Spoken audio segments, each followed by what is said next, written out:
Corrimal team under the guidance of Sean Maloney, and if he can just bring what he brought to that girls' side, just that commitment and what Corrimal's all about, I really tend to think that if this Corrimal team can gel together, we're going to see a top-performing team this season. And for Aaron McDonald, he's got a different halfback this year, and someone who's been through the Dragon Juniors and Ali Alouche. How do you think he'll go? Oh, look, anyone that's been through the Dragon system, you've really got to step back and take note.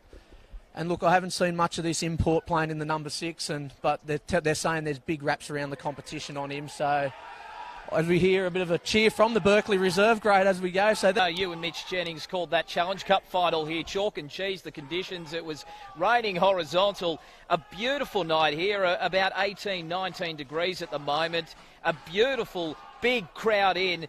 Does it give the Cougars a big leg up playing in front of their home fans? Look, when I pulled up in the car park earlier on, there was a line-up to get in the gate, and it's great to see Friday night football in the Illawarra, Zeems Park. Traditionally, Corrimal do pull a great crowd, and they've really come out to support their team. And look, we do see a bit of yellow and blue in the Berkeley colours floating around Zeems Park, so I dare say it's about 75-25% supporters here, and Corrimal, they just love playing here on Friday nights. It is only round 1, but we saw last year Corrimal win this fixture. It was their only win of the season. And in the end, it was enough to help them avoid the spoon only just against Berkeley. How important is picking up the 2 competition points, even though it's only round 1? Look, those 2 competition points off round 1, they're so valuable, and it just gives you that confidence within yourself and within the team to really step forward for the rest of the season. And I'm sure both coaches will be drilling that information into these 2 sides all week of training, and it would be on the KPI sheet just to let them know that this one is a winnable game. It's a 50-50 here. I know I can't split either one of them. I usually say to Mitch, who are we tipping here? And I'm torn. I cannot pick a winner in this game, and I'm usually pretty on the mark in picking either team to really win, but I'm split here. I can't pick a winner. Paying? Oh.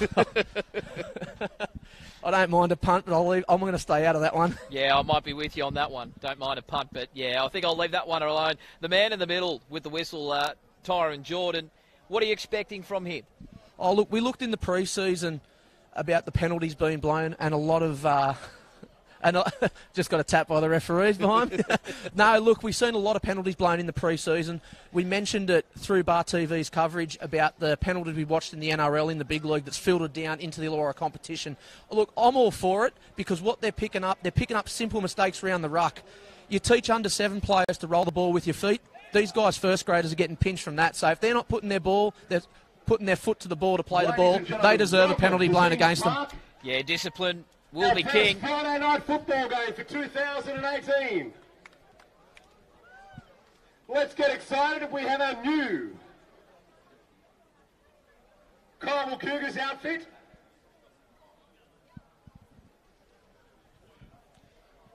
And we have the Eagles running to the southern end of Zeems Park in the first half. Little to no breeze to speak of. Perfect conditions for rugby league. As we mentioned, Tyron Jordan is the man in the middle with a whistle.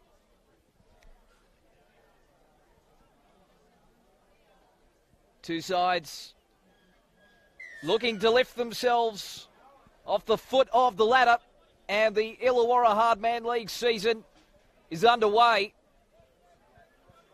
The Cougars working it out from the southern end. They go down the blind side, and that's Horvath with it. Late call up to the starting side. Initially in the program to come off the bench, and a penalty for an incorrect play the ball. And you mentioned it. Yeah, I called it early. They really harped on this in the pre-season. And look, if they set the standard early and the referees do continue to penalise players for incorrect play the ball, as I said earlier, I'm all for that. It's simple football. You get taught that in the under-7s, and Berkeley on the attack in great field position early. And they look ominous as Joel Tubbs marches towards the post. And now a snipe and an easy try. Well, Berkeley, they might not score an easier try this season. It was the dummy half in Lockie Russell. 4-0 in the blink of an eye.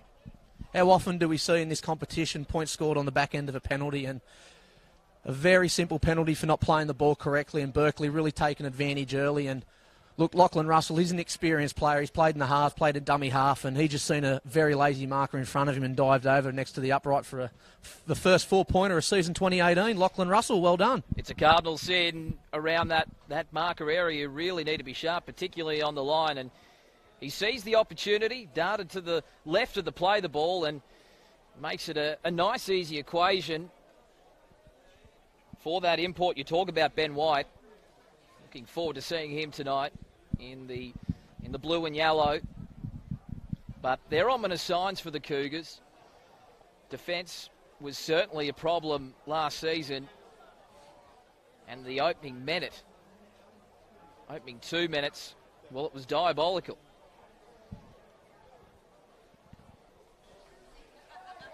And Johnny Pett, the crowd it's stunned. Yeah, I think that has silenced the Corrimal crowd. They were all cheers and beers when they were running out. You look down at the northern end and you see the Corrimal old boys tucked away in that garage there. They'd be peeling the scab off a few cold ones in there. And their team, they're 4-0 down early. Kick to come. And White, straight over the black dot. No problems there. 6 points to 0. Conversion attempt successful. The Eagles, looking to make it a smash and grab mission here at Seams Park, have made the perfect start. Try was scored by Timothy Moore. Lachlan Russell, number 9. Berkeley 6, Corrimal 0. To Tom Maloney. It's a high kickoff. And the try scorer, Russell, under it. Getting the ball away. They're 19 metres out from their own line, and that'll be Tim Moore playing it. The outside backs getting in and doing the work, getting Berkeley out of trouble. That's Fanuku. Short side they go, and Eccleston almost lost the football, but hung onto it up to the 40. And getting up gingerly, may have copped a knock. As now they go to Brown, and Brown straight up the middle, making good metres. That's the last. Back to White. White goes high. A tester for Smith. And his return to rugby league, given the captaincy as well by Sean Maloney.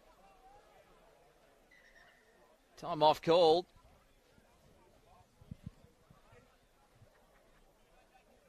As Eccleston comes back into the line after receiving some treatment. Now short side they go.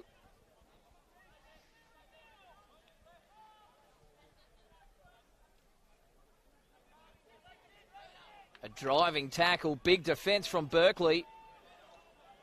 Couple in there, and one of those was Alouche. The Cougars 30 out. So they look to spread it wide. Higgins, short ball from Maloney. He picked up Blackett there, and good defence by Berkeley. As the kick from dummy half into the northwestern corner. Wants it to sit up. It does. Work to do for Harrigan. And they force him back towards the in goals. He manages to just stay in the field of play.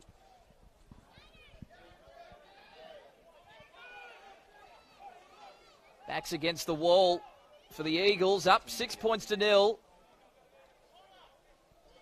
And a solid charge from Tubbs. 19 metres out. Short side they go. And again, that's Fawanuku.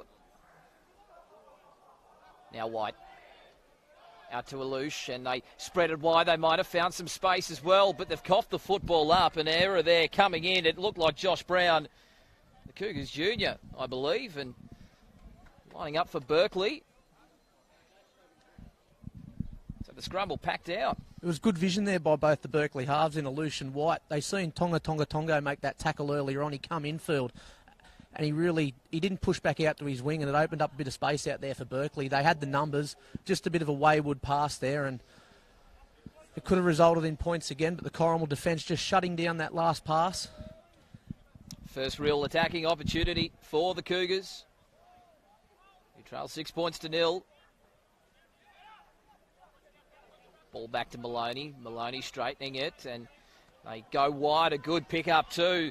That was nice work there by the winger. That was Liam Corey. They're 30 metres out. Now, in the 3 jersey, that is Bill Robb, who's lost the football. Did it get some help? Not according to Tyron Jordan. And the scrum will pack down. A missed opportunity for Corrimal. They really had the chance to apply a bit more pressure on the Berkeley line there, Corey, but I'm not sure if he had a little bit of help. I think he tried to rush up then and just play the ball too quick, and a missed opportunity there for the Cougars and a bit of let off for the Berkeley Eagles. Sloppy start from the home side. Sean Maloney will not be happy about that. No, speaking to him in the pre-season, he urged his side to do the simple things right. At the moment, that's not happening. As it goes out to Eccleston. He's recovered from that earlier knock. They're 35 out from their own line. Working it up towards halfway nicely.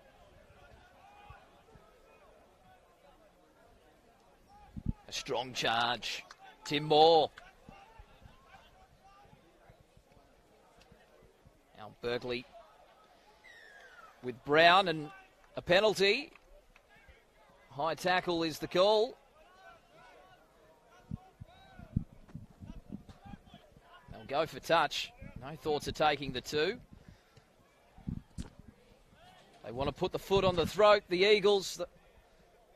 And why not? One attacking foray in the red zone, and they've already come up trumps with a try. As Eccleston takes it up off the tap. White turning it on the inside for Brown. They're 5 metres out. Almost identical to where they scored the first try. White, Eccleston, one-on-one. Good tackle made by Rob.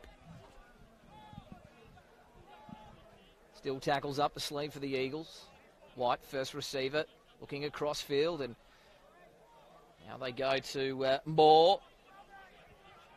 Ball's brought down 8 metres out. Back the open side, and Tubbs. Offload away. Chance now, Alouche. They go wide, quick hands. The ball goes into touch. They couldn't execute, but boy, oh boy, Johnny Pett, they looked dangerous at times. Yeah, they sure did, and there for a moment I thought Berkeley were going to score another try off the back end of a penalty, but a little bit of luck there going the Cougars' way with their outside back just getting a hand to that ball. They were outnumbered again out on that right-hand fringe there, Corrimal, so they really aren't numbering up out there in defence, and 2 penalties, and the Corrimal have given away.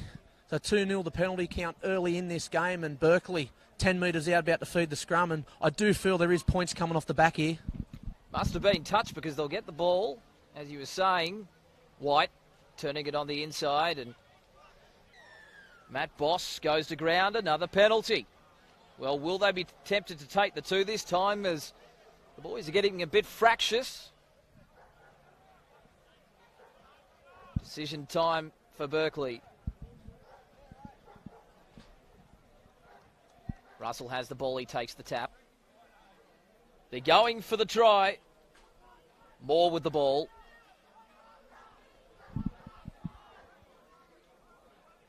White taking it to the line, out the back. And Harrigan won't even have a hand touched on him. Another easy try for the Eagles. The Corrimal defence non-existent. Again, Corey points off a penalty. I'm sure Coach Maloney would have absolutely had the form guide in his hand and thrown it into the turf there after that. Number 1, Jake Harrigan. And it was simple, couple of second man plays, and the skipper, Jake Harrigan, going over, coasting over. Sure, Maloney would have to be worried about the ease in which these tries are being scored. We've seen the first one, Lachlan Russell, he dived over nearly untouched. And we've seen the fullback there, Jake Harrigan, just stroll over into a gap. You could have fit a Dion's bus through there. It was huge, and they still had numbers out wide, so I'm sure Coach Maloney's just sent out the message to these water runner. They really need to mark up and man up out there and really number up on the defence, because they were short out on the right-hand fringe twice already in this game, and then we've come back to the other side, and Harrigan's just strolled over. But with the defence, they've let 4 penalties against them already. That last penalty was not standing square at marker. It's another one of those simple rules, and I'm all for Tyrone blowing the penalty for simple errors like that. It's discipline, and it's also making tackles. As White strikes it, another nice conversion attempt, 12 points to 0, and we've barely had 12 minutes here at Zeems Park. Friday night, Illawarra Hardman League action coming to you on Bar TV.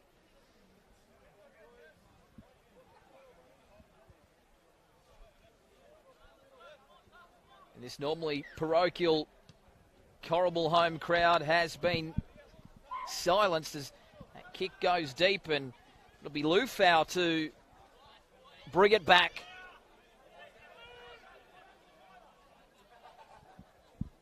Now across to Moore. Moore driven backwards. They come in and make a good tackle. Now Tubbs.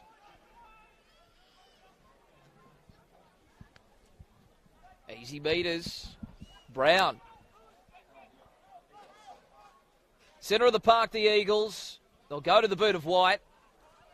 He'll try and get it past Liam Corey, but he positioned himself nicely and ran it back hard. He's up to the 30. Completion's key for the home side. Rob tackled.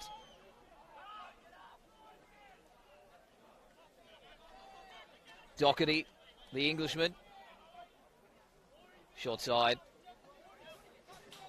The big don't argue from Blackett. 40 metres out from the Berkeley goal line.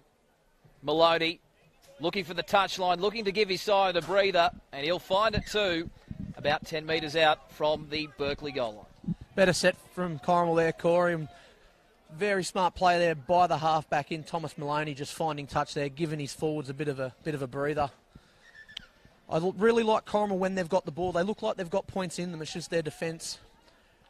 Berkeley just seem to be making too many cheap metres up the middle. Their forwards are just having a great roll on, and then Lachlan Russell's really spearing that ball out to the two halves, and they're just finding the fringes of the Corrimal defence. You nailed it. You nailed it. No line speed at the moment at all from the Cougars. It'll be interesting to see whether they muscle up here and try and contain Berkeley down this end of the park.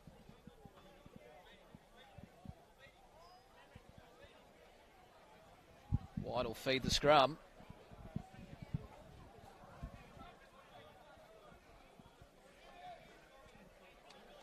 Matt Waugh. 10 metres out from his own line. Some solid contact coming in on Matt Boss, who was able to ride the hit and keep going as they work down the short side with Waugh. Up to the 40. Showing and going to Moore, who was absolutely crunched. Better defence, but Eagles still making plenty of metres.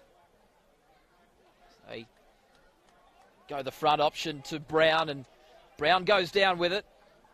Into Corrimal's half, that's the last. The kick from Russell. One bounce down to Smith. Away from one. Watch him when he gets some open space, Jared Smith. As Corey. 3 of them coming in. They finally bring him to ground.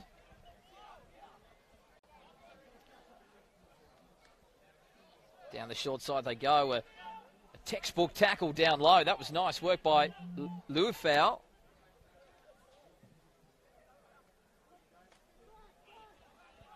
Cougars with White. In fact, that might have been Rob. As they go to the boot. And an awkward take. A nice job in the end. Waugh with that Nice overhead catch. Might get a gig down here for the Bulldogs. Playing AFL. Time off is called here. The touch judge is in.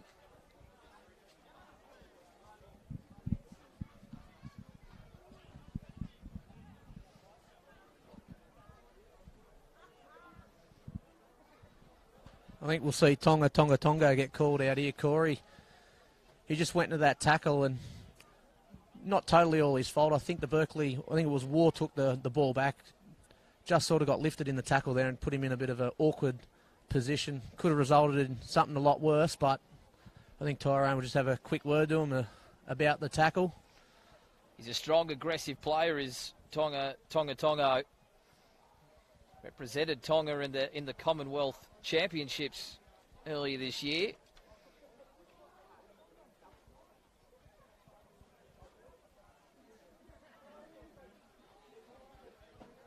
Tyron Jordan just having a word to a couple of the Berkeley players as well. Fanuku.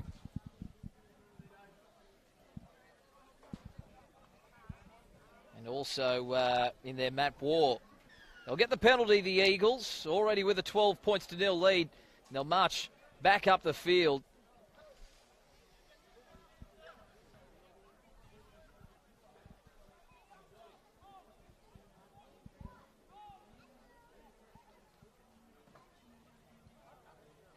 Ominous signs.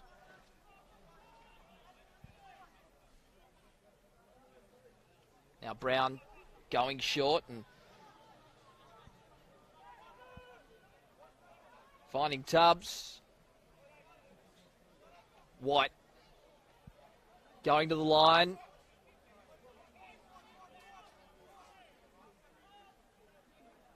They go open side. Tubbs again. They're marching up the field. 10 metres out, a penalty. They can take the 2 and increase the gap to 14, but they sniff blood. They take the tap. And more. 2 metres away. They go left. Brown with it. Goes to ground. They go back the open. Moore trying to barge his way across. Cut down a metre out. They're set deep to the right. They go that way with White. He rolls it in the in goals. Corey has to turn around, but he hasn't won the chase. Luckily, it's gone dead, and they'll go out to the 20. Good attacking set there by Berkeley. A little bit unlucky there. I think the winger Lifehour just didn't get his hand to the ball to score that try there, and off another penalty, Berkeley had a great opportunity. So Corrimal, they'll bring it off their 20-metre tap and just try and pedal their way down Zeems Park. And I tell you what, it's unfamiliar territory at the moment for Corrimal in Berkeley's region. Most certainly is. They've had their backs against the wall in this opening quarter of the game.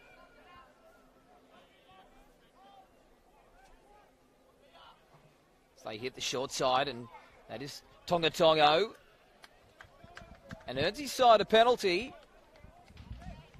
He's perhaps creeping up a little high in the tackle.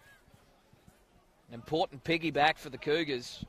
And Corrimal's first penalty so far for the game. So one back for the Cougars there in the penalty count. Well, this will be interesting to see how the Eagles respond after a penalty.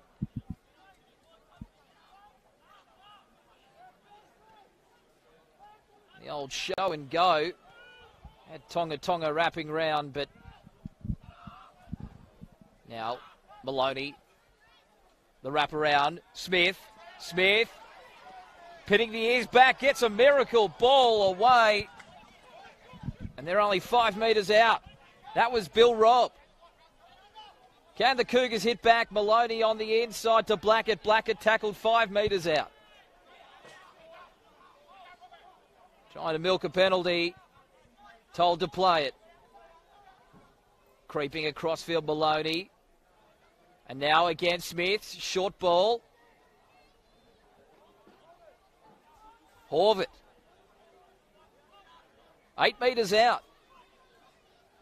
The kick goes through from Higgins. But offside is the call. It was a 50-50 call, but the referee and touch judge right there. What did you think of that one, Johnny Peck?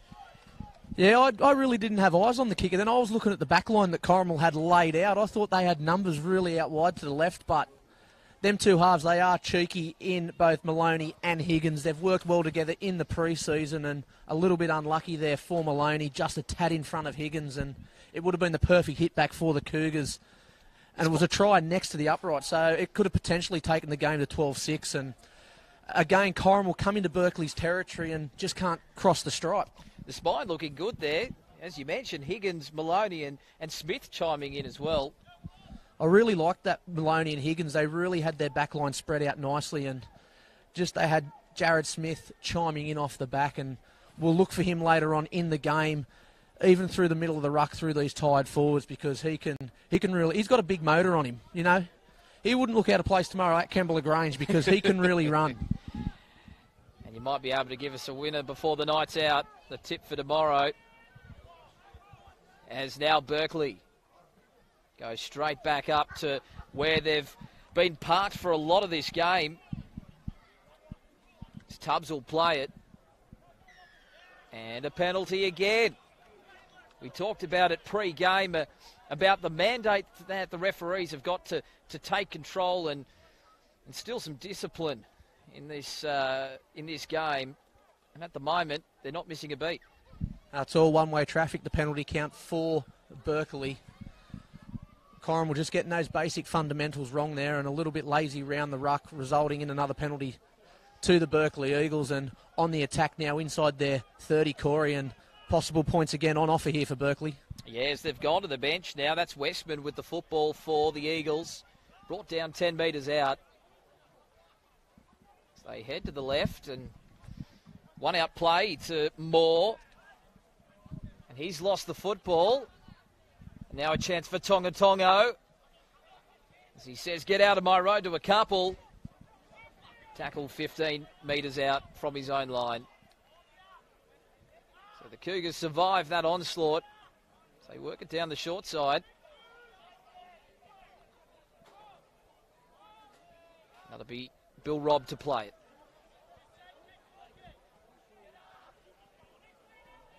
And the 13. That's Doherty. And his side a penalty.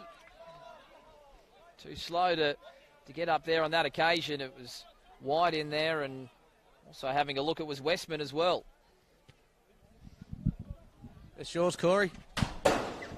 Well, I tell you what, I almost got knocked out by the football and our cameraman as well. It was mouths up for a moment.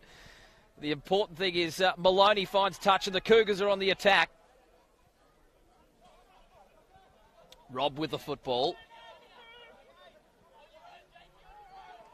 Snipe from dummy half. Power. They're 30 away. Maloney turns it on the inside. The 14, that's Kane Jones. Now on the park for the Cougars. They go to the right. Higgins, cut out pass. They work it from Blackett, and over there is trying to see who that is as play continues. Charging towards the line, the Cougars. Down 12-0. Short side. Higgins. Short ball. Tonga Tongo. And that'll be the changeover. He wasn't too far away. It's close there for Tonga Tongo. He's a hard man to stop from anywhere in the paddock, let alone 10 metres out. And it was interesting there watching the Cougars just set their plays. They had Maloney on one side, Higgins on the other. So they're sort of playing the halves on both sides of the ruck at the moment. We've seen earlier on they were both on the same side, and they looked like they had a lot more angle, a lot more movement when they both played on the same side of the paddock. So we'll look to that later on in the game, both of them really linking up. Johnny, what do you think of the decision to put Tonga Tongo on the wing as opposed to in the back row? I'm not too sure where he's playing. He seems to be defending out wide and coming in and running as a back rower, but you see the size of him, and if he's running down the picket swing and you're opposite him, mate, he'd give you a clear passage to the try line if I was opposite him. You and me both. He's a man mountain, only a youngster too, as Berkeley worked the ball away. Westman standing in the tackle of Maloney. He was up quickly, better line speed from the Cougars. Almost up to the halfway mark. There's now Roberts. The ball spilling free. The cut-out pass. Eccleston. He gets the offload away. They're keeping it alive. They're testing the defence. White with the football. He throws it out the back. A bit of composure is what's needed now for the Eagles. That's the last signal by Tyron Jordan. The ball back to the boot of Alouche. It's easy pickings for Garrido. He did well. He not only caught the football, but was able to coast on down another 10 metres down the park. So both sides just settling into the game after that rapid start from the Eagles. The Cougars working it out of defence. Liam Corey will play the football just shy of halfway. So we have 15 minutes left in the first half here at Zeems Park. Higgins, shaped to go inside, found Smith. He found Garrido out on the wing. Last tackle. Back to the boot of Higgins. Good height on this. Confusion reigning and a good challenge as well. Perfectly timed, but there is a Cougars player, and it might have been Tom Maloney, who affected the tackle and may have copped a knock. This would be bad news if he can't continue, Johnny Pett. It was a good kick by Higgins. It had a lot of hang time up there in the air, and it was a great chase there from Maloney, but contact with the Berkeley player, and it looks like Maloney's come off second best, and it looks like he is clutching at a shoulder down there, and that'd be disastrous for the Corrimal Cougars if Maloney was to be taken off for the game, let alone an extended period, because he is one of their go-to men, not just for today, for the whole of season 2018. He's called the shots tonight. He's controlled the Cougars kicking game nicely. And this will be a devastating blow to him and to the Cougars if he can't continue.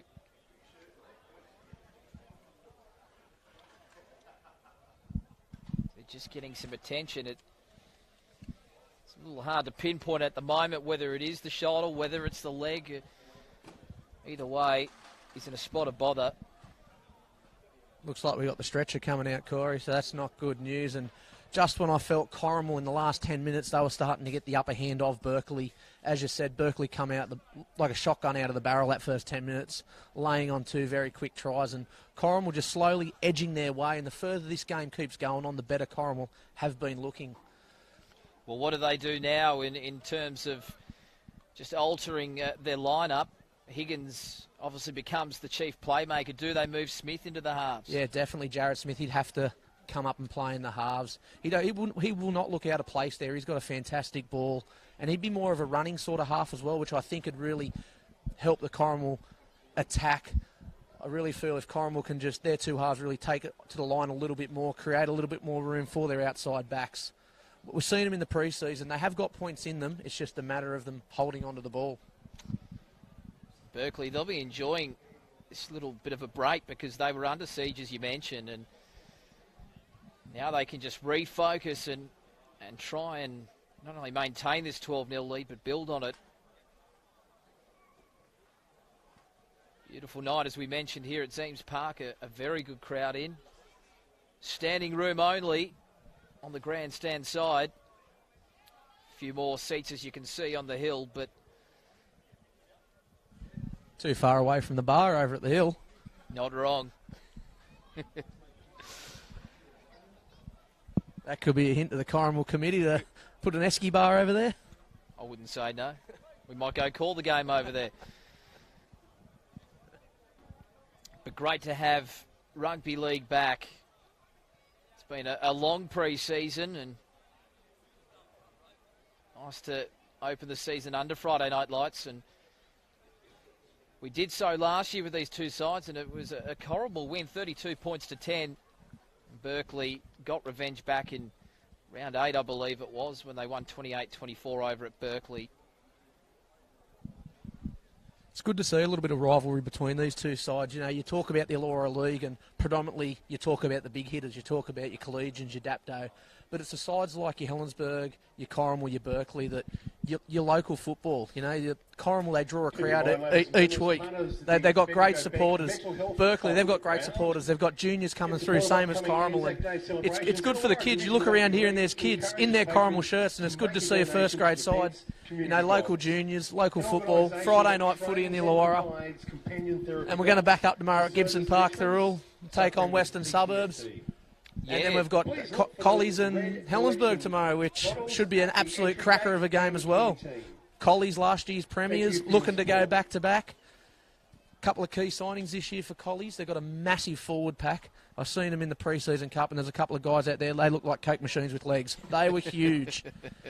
And the Berg with a point to prove. Yeah, they definitely do. Gav Lennon steering them up there this season, and Gav, a local Helensburgh product, so he'll try and install that local, what Helensburgh's all about up there. And, mate, they'll get a bumper crowd each week up there, or every second week at Rex Jackson Oval, and, mate, they love their football up at Helensburgh. And can your Butchers get it done against the Challenge Cup premiers? Yeah, look, I was really impressed with Western Suburbs last season. They looked like a team that just needed another year of football. They had a real young side. They just kept getting better each week, and the addition of Glenn Stewart to their side, just even if he's not on the field each week, what he's going to bring to them guys at training, and what those kids coming through, or, you know, the 21-year-olds, the 22-year-olds can really learn off someone like Glenn Stewart. And look, they're going to be, I know they won the pre-season cup. Look, they're going to be right there at the pointy end at the end of the season. And, you know, the Thurrool Butchers, they've had a bit of a roster change. They've got a couple of front rowers, and Jack Noble's gone away, Flego's overseas. Big Reece Kennedy, he's gone up to Intrust Super League, and Max Bailey up in that Intrust Super League, and they've had to rely on Lukey Shields to really push up from reserve grade. These guys that held that trophy up at Wynn Stadium last year in reserve grade and partied all week at the Ryan's Hotel, mind you, after it. These guys are playing first grade, and they're relishing this opportunity. I mean, I've spoke to Moose a couple of times in the pre-season, and he is loving playing first grade football. And he's been with Dan Nolan. Trainer Dan's really got him cherry right fit, and I'm expecting a big season from the Moose. Do you think Thurrool, it's a rebuilding phase for them, or can you see them with those losses bouncing straight back? And like you mentioned, those premiership-winning reserve grade guys really stepping up, filling the void, and getting the Butchers to another finals appearance. Yeah, definitely. They'll be their top four this season. Their culture is phenomenal there, and Jared Costello really instills that in his boys, and they will be there in that top four, hopefully, this season. But, you know, that top four we talk about, we're watching two teams here at the moment that they can possibly break into that top four. I know it's only round one we're talking about already, that point at the end of the season, but it's 14 games of rugby league. It's by no means a long season. No, is it? It's over and done with so quick, and you lose a game, you've really got to try and win your next one, because if you lose 2 or 3 in a row, you're down the bottom of the ladder, and it's so hard to climb up the top. I noticed no Glenn Stewart in the program. Any mail on whether he'll be lining up? What's the go there? Oh, look, Wests are sneaky, aren't they? I mean, if I was Coach Pete McLeod, I wouldn't name him each week in the program. I'd bring him on in the number 11 or the number 12 on game day. Yes, it makes for a very interesting Saturday afternoon. 3 p.m. kickoffs for both those games. And a sad sight here with Tom Maloney. The stretcher called. He's been there for a considerable amount of time. The sides have come to the western side of the field and are in a huddle at the moment. Not good signs. Definitely not good signs. And looking at this at the moment, 15 minutes left in this first half, round one of the season, and Corrimal starting halfback on the deck in a little bit of spot of bother. And the emotions going through the Corrimal camp mustn't be too crash hot at the moment. They're looking at their star playmaker in a heap of distress out there, and can only imagine what the pep talk over there in the Corrimal camp would be at the moment. And I suppose Coach Maloney, who really would be keep the confidence up in this Corrimal side. 12-0 down, anything can happen in rugby league. a long break. Does Sean Maloney go into the huddle and say, boys, we start again. We've had a freshen up now with this lengthy break. It's 0-0. We start again. Yeah, definitely.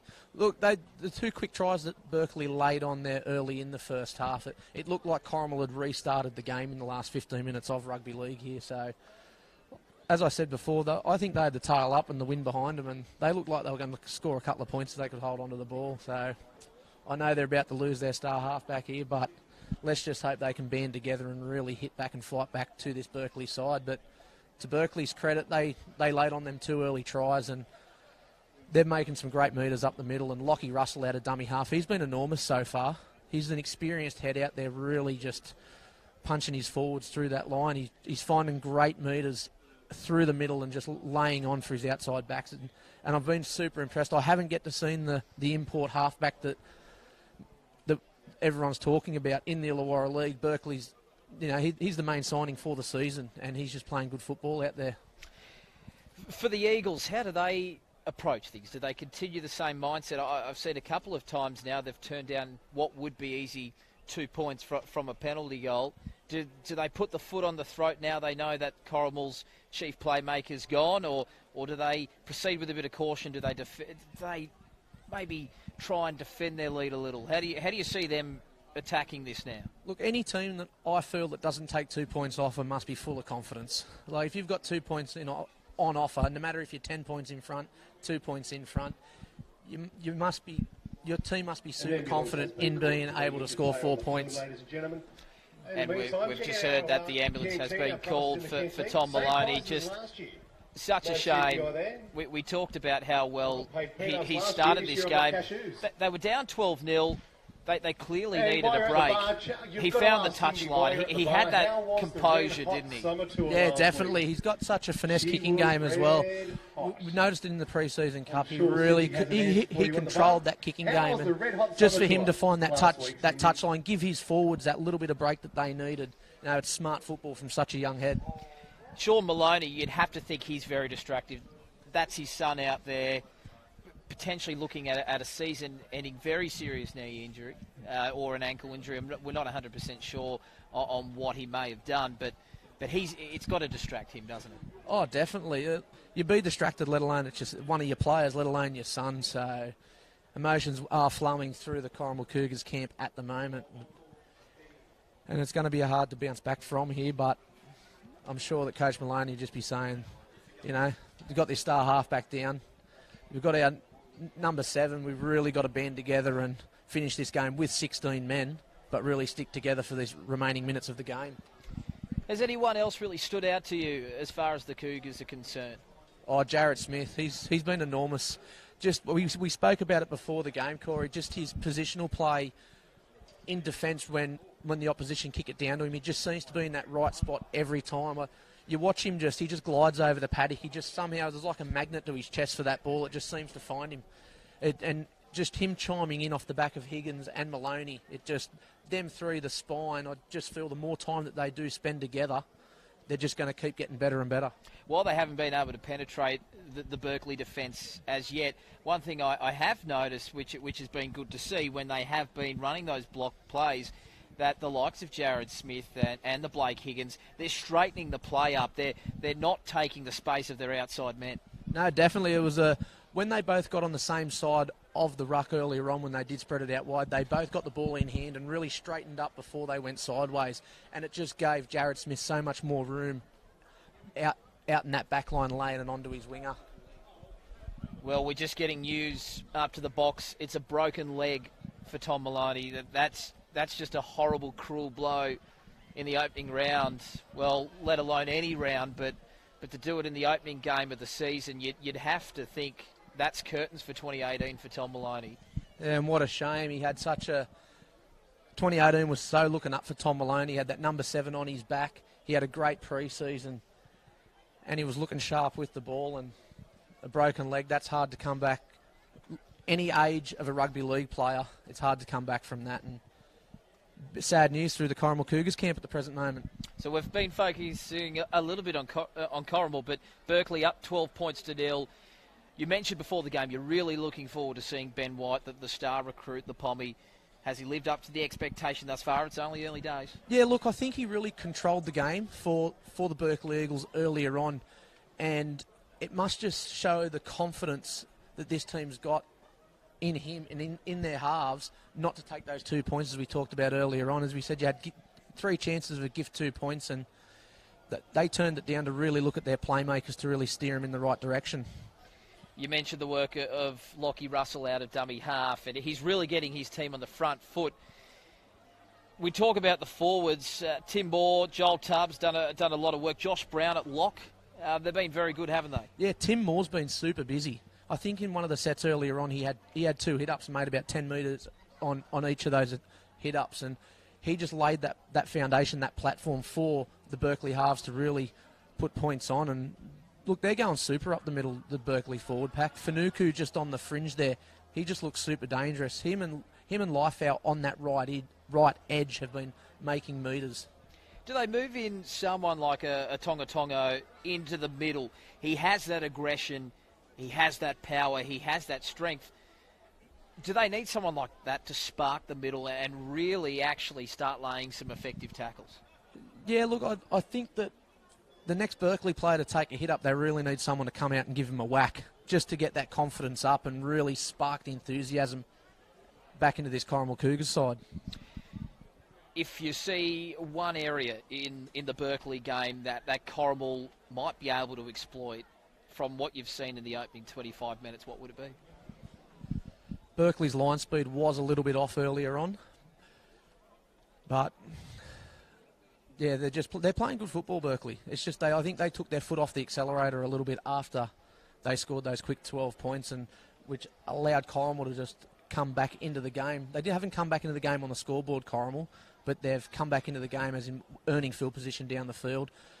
The penalty count is towards Berkeley, but we've seen there towards the end before this break that Corrimal got back a couple of penalties. Let's talk now a bit about the league as a whole, and I might get your prediction for the premiership. I know that it's a good water cooler topic at this time of the year. A lot of football to be played, and as you see there, it can change in a heartbeat with one injury. Who do you like at this point? We've obviously seen West look very, very good in the Challenge Cup, but there'll be a few sides really wanting to make amends. Yeah, definitely. Western Suburbs in that pre-season cup, they were enormous. They didn't really surprise myself because I thought they could really go on and be a really dominant team in 2018. The depth that Western Suburbs have got, and speaking to Pete McLeod, he's got nearly 2 sides he can pick each week to play first-grade football. And I was super impressed with Zach Green and Justin Rodriguez in the halves for Western Suburbs. The number 9, Josh Daly, he's unreal out of dummy half. He can pick a lazy marker, and we've seen Joel Johnson from through the last few seasons be so dominant wearing that number 9. Josh Daly looks like he's going to be the number 9, what Joel Johnson's been doing in the competition the last few years. Dapto, they've signed well. Jeff Robson and a late signing in Harry Syker. Yes, I saw that. And they probably slipped under the radar a little by missing that Challenge Cup final. Collie's obviously the reigning premiers, West the Challenge Cup premiers, but geez, Dapto, they have to be there or thereabouts with those 2 signings. Well, you look at the pre-season cup, and Dapto knocked off Western Suburbs in that last round down at Dapto Showground. And look, it was a game that could have gone either way. Both teams were in it right until the final whistle had blown, and even then there was a final chance after the whistle because one of the Western Suburbs players took the kick inside the 10. One of the Dapto players, and really allowed Western Suburbs to kick a penalty goal and go into extra time.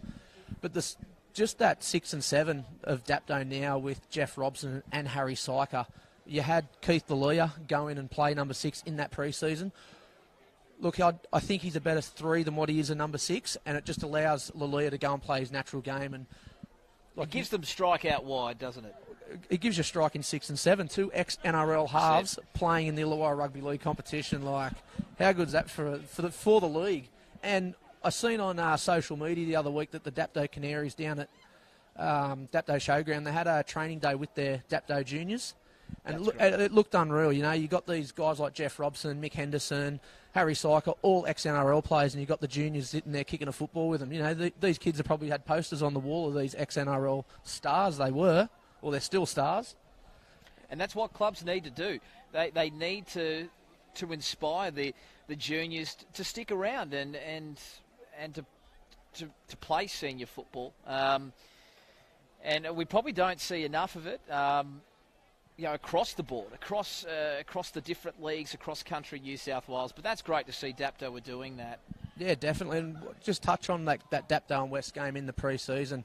We did speak about it on air with Bar TV, and just before the kickoff there for the second half, we've seen Glenn Stewart just there with the ball boy, just passing the ball, and like for a kid of 8 or 9 years old to be sitting there, passing the ball to Glenn Stewart, how good is that for the young kid as well, and also good for rugby league and Western Suburbs hats off to Western Suburbs and to Glenn Stewart for coming back to his junior club.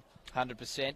And the club we haven't mentioned probably in what you would call the big three of the competition, Collies, geez, they'll be tough to knock over again, won't they? Oh, definitely. As we spoke about just before, like their forwards they've signed. There's Rory O'Brien, Fianga. They're just huge, like massive, just big bodies out there in the middle. And then you've got the toughness of Blake Phillips on the fringe. And then they even brought back, they've got Jared Ball wearing the 6, and also Thompson come back from over WA back into that side. And they've just got experience all over the paddock. Are you expecting the Northern Neighbours to fight it out for that final spot, Thirroul and Helensburgh? Is that your tip? Yeah, I think my tip is Corrimal. Good luck to them. I hope they get there. Collegians, Dapto, West and Thirroul, the big four, I think are going to be there at the end of the season. But, I'd really like to see one of these, a Berkeley or a Corrimal, really get into semi-final football. I think it'd be great for the rugby league, the whole of the Illawarra League, if one of these clubs that predominantly don't have those big marquee players get in and play finals football. The question will be depth, and we're seeing the Cougars are already tested like they probably won't be again this season, losing your halfback. It's tough to come back from that, isn't it? Yeah, definitely. But on a positive note there, Tom Maloney just injured there. It does give an opportunity for another player to come through. Corrimal might have a gun there in reserve grade wearing the number 7, just itching for his opportunity in first grade, and he might get that opportunity and just become a future star of the game in the Illawarra League. You don't know what's coming through these ranks. That's what's good about the depth of the competition of the Illawarra League, is you've got juniors pushing through all the time, and it's such a high-profile league, the Illawarra League, that everyone wants to come down and play first grade because the opposition you are playing against, it is first class. You're 100% right. And the other option they may look at as well is bringing some outside talent to fill that void. But we know that the Cougars traditionally not one of the most cashed up clubs. They may find that difficult, and they are a club that certainly look inside before they look outside. So that'll be interesting as the ambulance now comes onto the field, and very shortly I'm sure Tom Maloney will go off to hospital, and we wish him all the best as Berkeley. Well, they're engaging in a warm up, and Corrimal at the moment they're standing round, probably still just absolutely shell shocked. Are you surprised they're not warming up? Yeah, look, if we could bet on this game, you'd be back in Berkeley just for what they're doing at the moment. They are warming up. They want to play. The Cougars, they're just sort of hanging around, just hands in pockets type at the moment. Not sure what's going on. They're seeing their number 7 about to get lifted into an ambulance. So the body language is a little bit poor at the present moment for the Corrimal Cougars, and right so for them. You battled out since November last year on this paddock in front, training 2 days a week, middle of summer, sweat's pouring out of you, and now you're sitting there watching the bloke that you've trained with all pre-season getting lifted into an ambulance. So I think Corrimal, if they are going to come back in this game, it's going to be a massive, massive effort. Well, hopefully the script is written and it's going to be a thrilling finish. 12 points to 0 at the moment to Berkeley.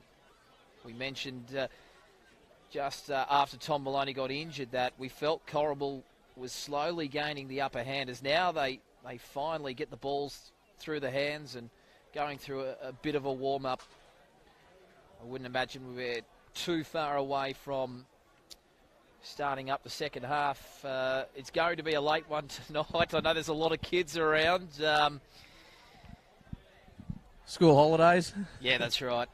And I suppose the the spectators come down to watch this first grade game. They probably thought they could squeeze 5 or 6 cans in for the game. They've actually got an extra half an hour of drinking here, so some of them will be wrapped. I dare say they might have to do a Woolies run at the moment. Hey, we're at Corrimal. It is well stocked. No, it's certainly not their first rodeo. It's a beautiful sight here, isn't it? Zeems Park under lights. They've upgraded the lighting. And it's wonderful to have night football. Would you like to see more of it? Yeah, definitely. I love the concept of Friday night football, and it also helps out with the referees as well. You know, there isn't enough referees in not only the Illawarra League, in league in general, country rugby league, and it also just frees up the referees. They can referee Friday night as well as Saturday. It does save a lot of running around for the referees on Saturday afternoons trying to get to every game that's around in the Illawarra. Often we see with a lot of the country competitions, it's logistically too hard because of the travel between some teams. Sometimes, I use Group 9, for example, where I've called a fair bit of rugby league. You can go as north as Young and as south as Albury. You're looking at 3 hours there. But the beauty about the Illawarra League is you're looking 40 minutes from Helensburgh down to Dapto. I think logistically that there's certainly cause to maybe throw a regular Friday night fixture in the mix. Definitely, and if they're going to get crowds like this, why not? It can't hurt the game, and Bar TV doing a great job bringing all of these games live through social media, through YouTube, through the internet. Everyone's on there watching it. I think last game here we did get over 4,000 views, so that's fantastic for Bar TV, for Illawarra Rugby League, and just growing the game of this great game that we all love in rugby league. And you mentioned it a little earlier, if you're looking to watch some action on Bar TV tomorrow, 2 games, 3 o'clock, Thirroul taking on West. And Collies, the reigning premiers, they start their 2018 campaign against Helensburgh. Should be 2 very intriguing clashes. Who do you like tomorrow? Thirroul West? It's a tough one. Tipping with your head or your heart? No. Or do they both align at the same place? No, it'll be a cracker of a game. It will be. What we've seen in Western Suburbs in that pre-season was outstanding. It was great. And Thirroul at home, round 1, Gibson Park, it's a fortress, Gibbo. It's hard to take 2 points from Gibson Park from the Butchers. Look, it's going to go down to the wire. I'm tipping the Butchers by 2. Jared Costello, get him over the line, mate. I think Collies are going to be too strong for Helensburgh. I think the change up in the Helensburgh lineup, it's going to take them a few more games to click. So I think Collies they'll win comfortable tomorrow. As we still see Tom Maloney being attended to by the paramedics. We're basically running out of things to talk about. It's been a long stint where we're getting our money's worth tonight. We might have to ask for an extra pie. But early overtime rate soon, don't we? That's right. Don't they throw in a sausage roll for OT? There we go. I think we've got a finished pie here, actually, that we might be able to just get some of the scraps there. So we saw earlier tonight in the NRL the Dragons losing their first match of the season against the Warriors. What are your thoughts on that, and where does that leave the Dragons? Look, I think the Dragons will bounce back. I think everyone was sort of waiting for the Dragons to fall over in a way. I don't like saying it as a Dragon supporter, but last season we've seen exactly the same thing. They were the April premiers last year. They're the April premiers this year. But look, I'm really liking Gareth Widdop and Ben Hunt. That combination, it has sparked the Dragons into a new era for my mind. And big Paul Vaughan up front, he's just been enormous. And my favourite at the moment is the number 9, Karen McInnes. And look, you don't know whether to smile back or crack a field goal with him with those teeth. But geez, he's a hard nut out there on the field. And look, for my mind, he's New South Wales number 9 this season. And that's a big call, and it is so open. Appy Coruscant, Nathan Peets, Cam McInnes, he certainly wouldn't look out of place in a Blues jersey. And I think you mentioned Paul Vaughan there, and I think a lot of the forwards are feeding off him. It's infectious. Jack DeBellin in career best form, Tarek Sims the same, and obviously Tyson Frizzell, an incumbent Blues player. I think every Dragon supporter likes to see a couple of their players make the Origin side. but probably for the first time a Dragons supporter doesn't want to see 5 Dragons players in the New South Wales side, because it's going to leave them a little bit short through that Origin period. But potentially the Dragons, I like to call them the Steelers, they definitely could have up to 5 players playing Origin this season. I think Ben Hunt could be the number 7 for Queensland. Vaughan's probably going to be in the starting side, if not the bench, and Jack DeBellin, his first man picked. Yeah, it certainly will be interesting. There's a lot of talk about Leeson Armour and where he might end up next year, because he's just been so good for the Dragons off the bench for quite a number of years now. He's attracting plenty of interest. Newcastle, I know, has been one club that's been thrown up. Are you expecting Leeson to move on and chase maybe a starting spot and a bit of extra money, or do you think he'll stick with the Dragons? Yeah, I think he'll stick with the Dragons. I think you see in the modern game a lot of players do chase the cash, but when you're playing in a winning side and you're enjoying your football, why wouldn't you stay? But look, if Newcastle jag them, they couldn't have much money left, could they? Haven't they? Haven't they bought up? Just about bought everyone else. Haven't they bought up? And good on Nathan Yeah. Brown. You know, he had a great squad with the Dragons. You know, Wayne Bennett. Steve Price came in. Wayne Bennett came over, took over, won the competition.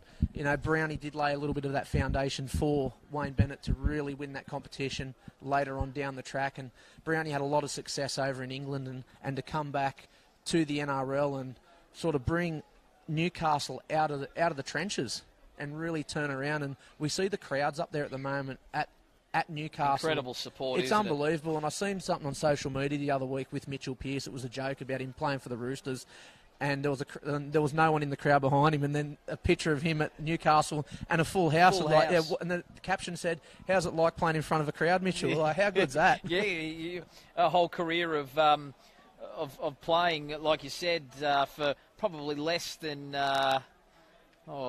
pretty ordinary crowds, it has to be said, over there at the City Football Stadium. But just having a look at the scores in the NRL, Melbourne Storm up 18-4 over Brisbane at the moment. So the Storm going nicely up there at Suncorp. As we see Corrimal head to the eastern side of Zeems, and Berkeley still in that 20 by 20 little grid in the centre of Zeems Park. It's been a lengthy break. We probably would have to be at least 20 minutes. Easy. And we're just watching. I think Corrimal went over to the eastern side of the field because they were wearing out the green on this side. They were just up and down on the one spot, and so there's no more grass left down there. The Cougars have just run over it. Yes, that's right. And if you just joined us in the coverage, it is still the first half, a big injury delay. The Cougars halfback Tom Maloney suffering a broken leg, and he's being attended to by the paramedics, and very shortly they'll get him into the ambulance and take him off to hospital. We wish him all the best. Berkeley leading 12-0 on Bar TV. This is round 1 of the Illawarra Hardware Man League. A beautiful night, a fair crowd in too, and by the looks of it, they're sticking round. Hopeful of a little Corrimal fairy tale, but at the moment, it's all one-way traffic. It would be a fairy tale if they could come back from this. 12-0 down, the halfback just going in the ambulance. I suppose Jared Smith will go to play in that halves position. I'm not sure who drops back to the fullback position, but probably Liam Corey or maybe Bill Robb. One of the centres maybe will drop back, but we'll just have to wait and see of that change. And they've got the option there of Tom Garrido, who seems to be playing on the other wing as well. So you'd have to think it's probably out of that trio as to who takes that custodian role. But no question, Jared Smith has to go in the halves. And do you think maybe, Johnny Pett, that's a long-term solution, that they move Jared Smith to perhaps that 6th jersey? Yeah, if they don't have someone from reserve grade that can come up and play in the halves, it looks like an option, but you're sort of robbing another position to fill another one, and Jared Smith, he's sensational there with the number 1 on his back. We spoke about his field position, just him chiming in that back line off them 2 halves. So, look, for Corrimal's sake, I hope they've got something in the closet where they can pull out a junior, or some sort of weapon that can just step up and play in the halves and replace Thomas Maloney. Just having a look, a bit of a conversation down there with the match officials, including the referee, Tyron Jordan, and the touch judges. Your thoughts on the performance of Tyron Jordan with the whistle thus far? Yeah, good. I've watched him over a couple of seasons now, and he's really come through the ranks and doing a lot of first-grade football, which is really good. A massive hole left in the Illawarra ranks in refereeing with Marcus Jennett moving on. I'm not sure how many first-grade grand finals he has blown the whistle, but there is Tyrone. He'll be the benchmark or one of those top referees for first grade this year. And we spoke about the penalties being blown throughout the game. And look, I'm all for it. Fundamental, simple errors costing teams penalties. And look, I think policing it is a good option. We see it in the NRL. Why not in the Illawarra League? 100%. It's got to happen everywhere because sides are really flaunting the rules, and they're certainly trying to get away with as much as they can. But it's affecting the fabric of the game. We're seeing the game become this slow grind, and the referees are certainly trying to take the power back and make it a quick game. Yeah, definitely. There is a lot of penalties getting blown for those simple errors and everything like that. We all like watching a free-flowing game of rugby league. And I hope we're going to see that for the rest of this game. And, you know, you hear about it, you read about it every Saturday, Sunday, Monday in the paper. Mitch Jennings usually does write that about the referees blowing the pee out of the whistle, as he likes to call it. You do see a lot of fans blow up about referees, but they're an easy target, though, aren't they? I'm with you on this, Johnny Pett. I really admire the stand they're taking, and they're not backing down from it. And it's incumbent now on the players to do the right thing and to make sure that they're not trying to creep up off the line, or making sure they're getting back to the referees and making sure that they're not trying to hold down and to play the ball. Oh, definitely. And I think if the referee is consistent throughout the 80 minutes of rugby league, I'm all for it. When the inconsistency comes into the game of the whistleblower, that's when you start to question it. It's very interesting as well when you get to the final 5-10 minutes and the game is tight, and sometimes the tendency from the referees is to put the whistle away because they don't want to affect the result in terms of giving away a match-winning penalty. But if they, like 100%, like you said, if they're going to stick to their guns with this crackdown, they've got to do it for the full 80. Full 80 minutes. It can't be for 75 minutes, 79 minutes from start to finish. If they're 100% consistency, well, good luck to them. As we see now, they're lifting Tom Maloney into the ambulance. Suspected broken leg. And a lot of concern showing. Just having a look. That's Seb Blackett over there with some of the trainers and the paramedics, showing a lot of concern for his teammate. Let's see the Corrimal boys go and clap this ambulance off here. After that, you think they'd really get together and just say a few words about what they are going to pull out in the remaining of this game. And if they are to pull off somewhat of a miracle, it'll go down in folklore here, because this will be a massive comeback for the Cougars. Well, hopefully it gives them a bit of motivation to really muscle up and fight their way back into this. It won't be easy losing your chief playmaker. I'm tipping he would have had a few tokes on that green whistle over there in the last 20 minutes. Funny, I was just thinking that.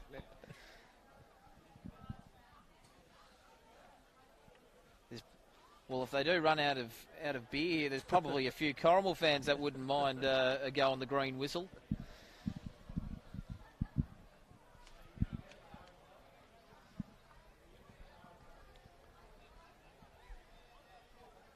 Well, at least the crowd hasn't left. We have been paused for somewhat amount of time, but the faithful has stuck by to see the rest of this game, and it's great to see both sides' supporters still here. As we said, it is going to get late. It's creeping past 20 past 9, and we still haven't completed the first half of rugby league yet, so we're in for a late night. Double bubble after 10 o'clock, I think, for us tonight. Get the Red Bulls out. We might have to hold off the vodka, though.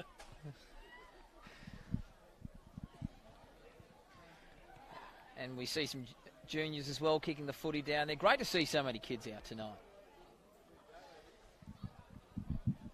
We could have gone out and had a kick, mate, put the microphones down, because I think all the viewers have probably switched over to another channel, but they need to get back because we're about to start rugby league. We are indeed. And so if you've muted us, put the volume back up because we're about to go live again. Thank you for your patience, ladies and gentlemen. If we could all give Tom Maloney a round of applause as the ambulance takes him away. And we wish him all the best. We'll get the game under the way very, very shortly, and we do wish him all the best. Also, keep in mind, next week, Corrimal will be playing Helensburgh at Helensburgh. It'll be at the Rex Jackson Oval on a Saturday night. Hope to see you there. The players slowly going over to where the play broke down. From memory, it was that long ago, Johnny, but it will be a Berkeley play the ball. It was a high kick. It was a good kick by Blake Higgins. A spirited chase by Tom Maloney, and a collision gone wrong. Unfortunately, he's now in the ambulance and off to hospital with a suspected broken leg. We wish him all the best. I'm glad you remembered that last play because I couldn't remember which way they were running. But, yeah, we see the ambulance coming off the field and the Corrimal Cougars players clapping away this ambulance as we see, and Berkeley about to play the ball. Looks like they're pretty eager. They're trying to play the ball before the ambo gets off the field. They certainly are. They're itching to get back into it. They know the Cougars have lost a vital cog. And a ground-wide round of applause for Tom Maloney. Bit of respect there from the Corrimal faithful, knowing what Thomas Maloney has done with this team so far, and a huge gap left for the Cougars for season 2018. Certainly has, and as play finally resumes at Zeems Park, Matt Waugh taking the hit up, 15 metres out. Holding a 12 points to 0 lead. Westman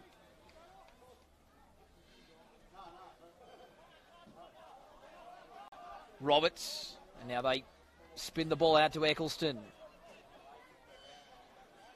Standing in the tackle, 28 metres out from their own goal line as they go down the short side. More good metres being made. That's the last tackle, just shy of the 40. Short side, they go through the hands. Eccleston, he's got his winger on the outside. He decides to put it on the boot. And almost a bobble there from Smith, who looks to still be in that fullback position as Tonga Tongo cuts the football up for the Cougars. Higgins at first receiver. He'll have to do the bulk of the playmaking duties now.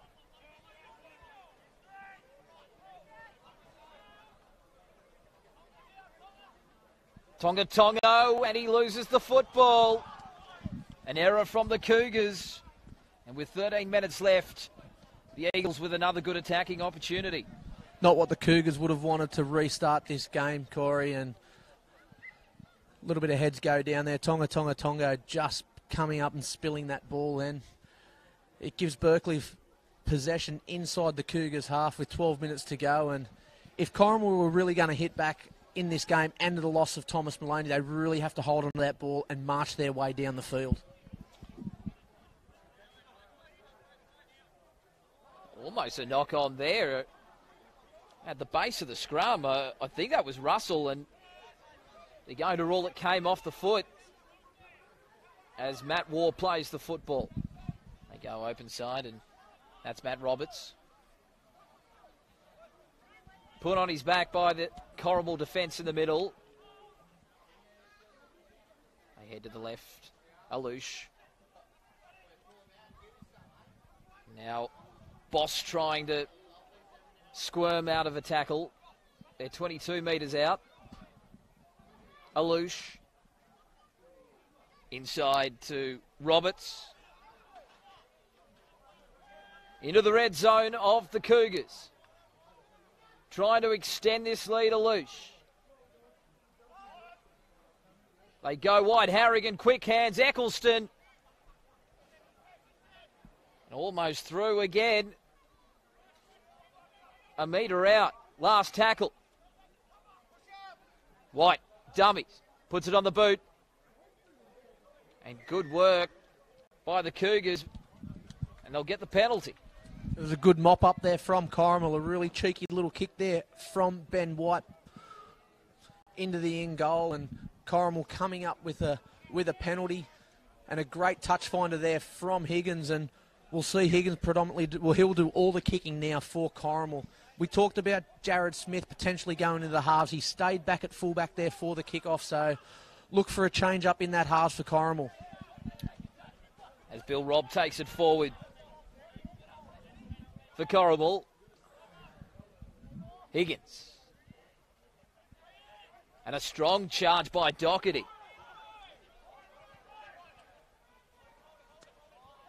Sniping from dummy half. That's a nice run by Power. Power with the offload.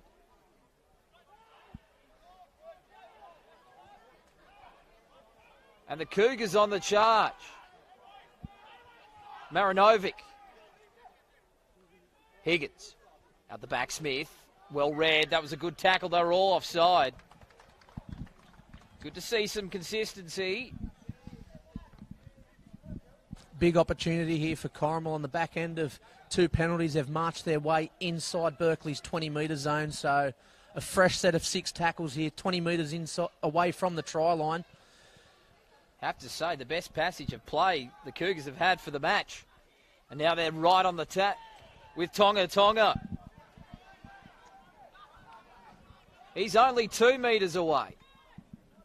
Higgins shapes to go inside. They go outside. A cutout ball. They should score. They will score. It's Liam Corey.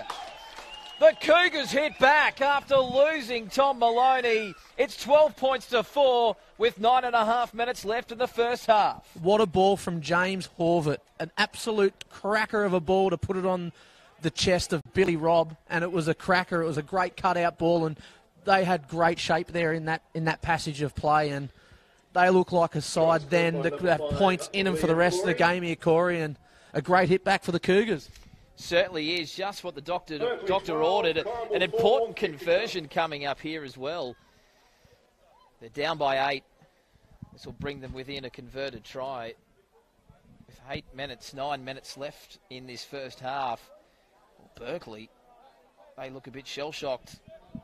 Yeah, definitely. And well done to Corrimal there. And Liam Corey scoring that try. He still had a little bit of work to do from getting the ball from Bill Robb. And I'm gobsmacked. James Horvath, what a ball. It was just pinpoint right to the chest of Bill Robb, and he just laid it on there for Liam Corey.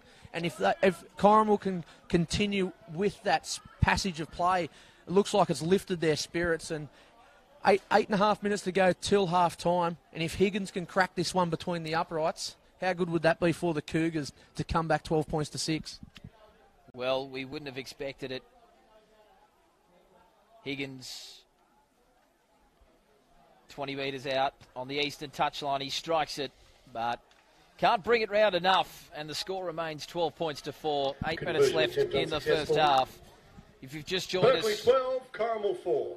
what 7 minutes looks to be remaining. a broken leg to Tom Maloney brought about a 20 to 30 minute delay in this game. But unbelievably, the Cougars have roared to life since that, and they've got themselves on the board. Let's hope that boosts their confidence here. And what they need now is a completed set from this kickoff, and with a good kick and a big chase. It goes deep to the southeastern corner of the field for Tonga to wind up. Getting involved in the middle. That extra forward, and Marinovic. He's added some extra starch since coming on. Now in the 14, Kane Jones. The Cougars already up to halfway. 3 tackles into the set. They go to the early kick, and they've found Harrigan slightly out of position. He has to go back and fetch the football and be brought down on his own 10-metre line. There's a solid kick chase there from Corrimal. Higgins putting it on the boot, finding a bit of space between the Berkeley back three, and a good solid wall there for the Cougars in the chase. And they'll need to D up here in defence, not give away a penalty, and put pressure on the kicker. As Eccleston plays the football, targeting in behind the ruck, the Cougars' defence. 38 metres out from their own line. They go to the boot of White. And he finds the gap in between Corey and Smith. Smith will give it to Corey to wind up the try scorer for Corrimal. And he'd be brought down there by Matt Roberts as they look to shift it 2 passes wide. It was easy pickings. The Eagles' defence was waiting for it. It was a good tackle by Roy Simmons.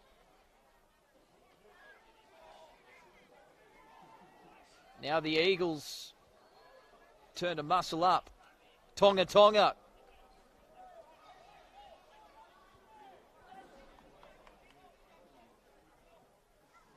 Higgins, dummies.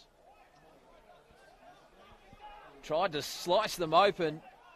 He'll play the football. Last tackle. That's a nice high kick. Harrigan coming across. Corey coming through. This might be a try, but it's a double knock on. Corrimal will get the ball back. So the Cougars should get another chance from the scrum feet. Only 20 metres out from the Eagles' goal line. A perfect kick. And a great, even better chase. What a kick from James Horvath. It looks like he slipped into the halves there, and he was the one that laid that try on with that great bullet pass moments ago. And what a kick to the sky that was, and a great chase from the try scorer, Liam Corey, putting pressure on Jake Harrigan there at fullback. And Corrimal with a great opportunity here with just over 4 minutes remaining in the first half. They're set deep to the right. Higgins. And crashing onto it in the 15 jersey. Just trying to see who that is. Nathan Batir. Power trying to go over at close quarters. The Cougars on a roll. Higgins. Dummies inside. Steps. Goes back to the right. And he'll take the tackle. No, it wasn't complete. Yes, it was. Tonga, 1 out. He'll take the tackle, 5 out. To the left they go, Horvath, that man again. Blackett. Last tackle, Cougars. Back to Horvath. He goes across field. Chase is coming through, it's too deep. Out to the 20, and the Eagles dodge a bullet. I think you would have liked to have that kick over again, James Horvath. A little bit too much pepper on it. But an exciting passage of play there for the Cougars, and they really look like they've lifted themselves with the absence of Tom Maloney taken away for the remainder of this game. And Corrimal, they'll be looking to really D up here and force an error against Berkeley. And it's a massive 10 metres the referee's got here, Corey. And they were flirting with the referee on that, but perhaps a Berkeley player holding down Horvath in that tackle as they try and work it away. They've been under all sorts of pressure, a bit of second phase play, and they almost cut them open. Westman with the football. Short side. Making good metres was Westman. Alush. Roberts. They're 30 out. Tackles up the sleeve for the Eagles. And a 12-4 lead. White looking to pick someone up. Going slightly across field. Easy pickings for the defence. That's the last. They get a quick play the ball. Alush wrapping round at the kick. Well, it leaves a lot to be desired. Looked like Alush was kicking that one back to Berkeley. He had a a lot of effort on the back of that kick, and now Corrimal with a 7-tackle set here to march their way down the field, and with just over a minute and a half left, a last-ditch attempt here for Corrimal to put points on the board prior to half-time. The Cougars will need to make every post a winner in this set as they work it out. That'll be tackle 0. As the ball's turned on the inside for Jones to hit the ball up.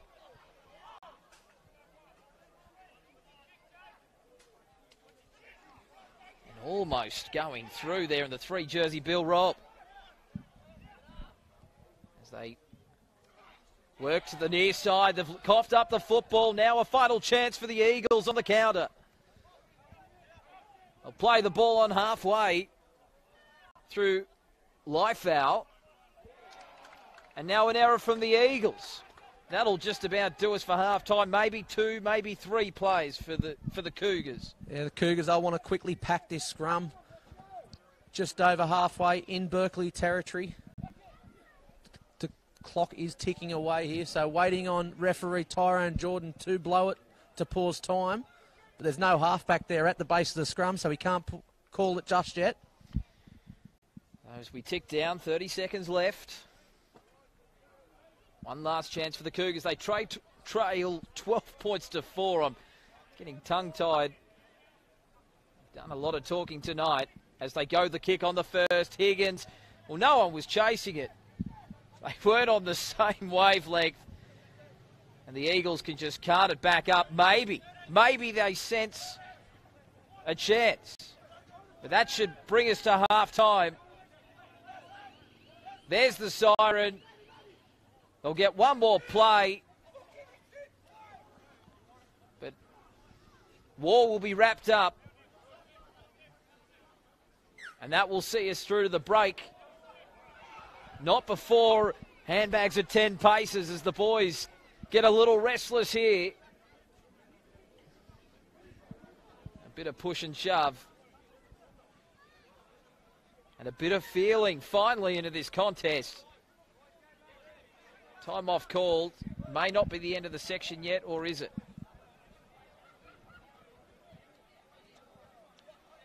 So yes, the referee separating the players.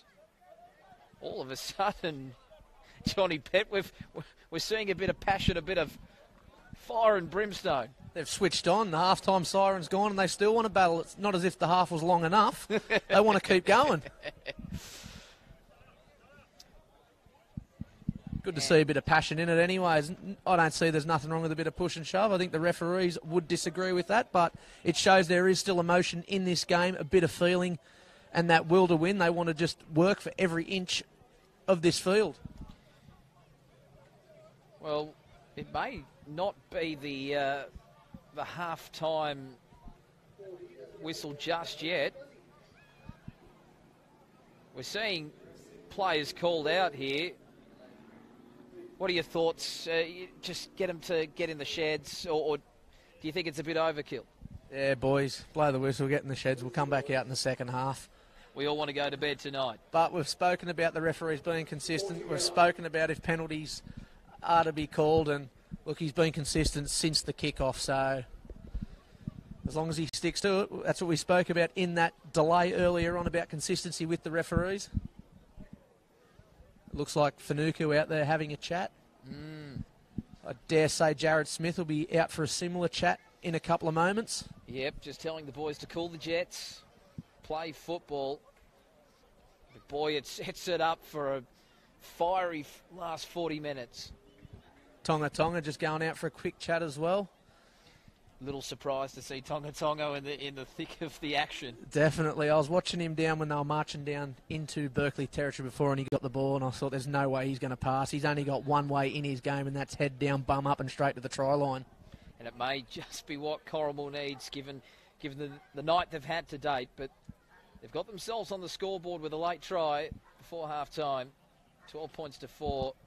It's a bit farcical at the moment, the scenes we're seeing.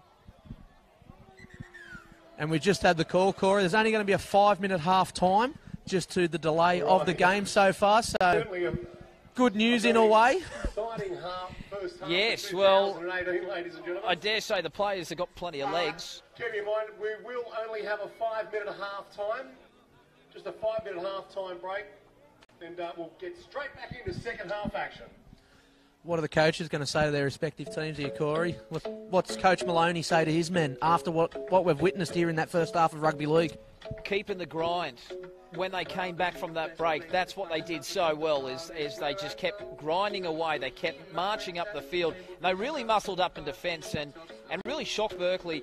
For Berkeley, they need to reset, go back to what worked for them at the start of the game. I noticed a couple of times Ben White just going cross-field side. He needs to straighten the attack and give his outside men plenty of opportunity to use their speed to get the outside of some of the Corrimal defenders who have had to do a lot of tackling, particularly with that early glut of possession.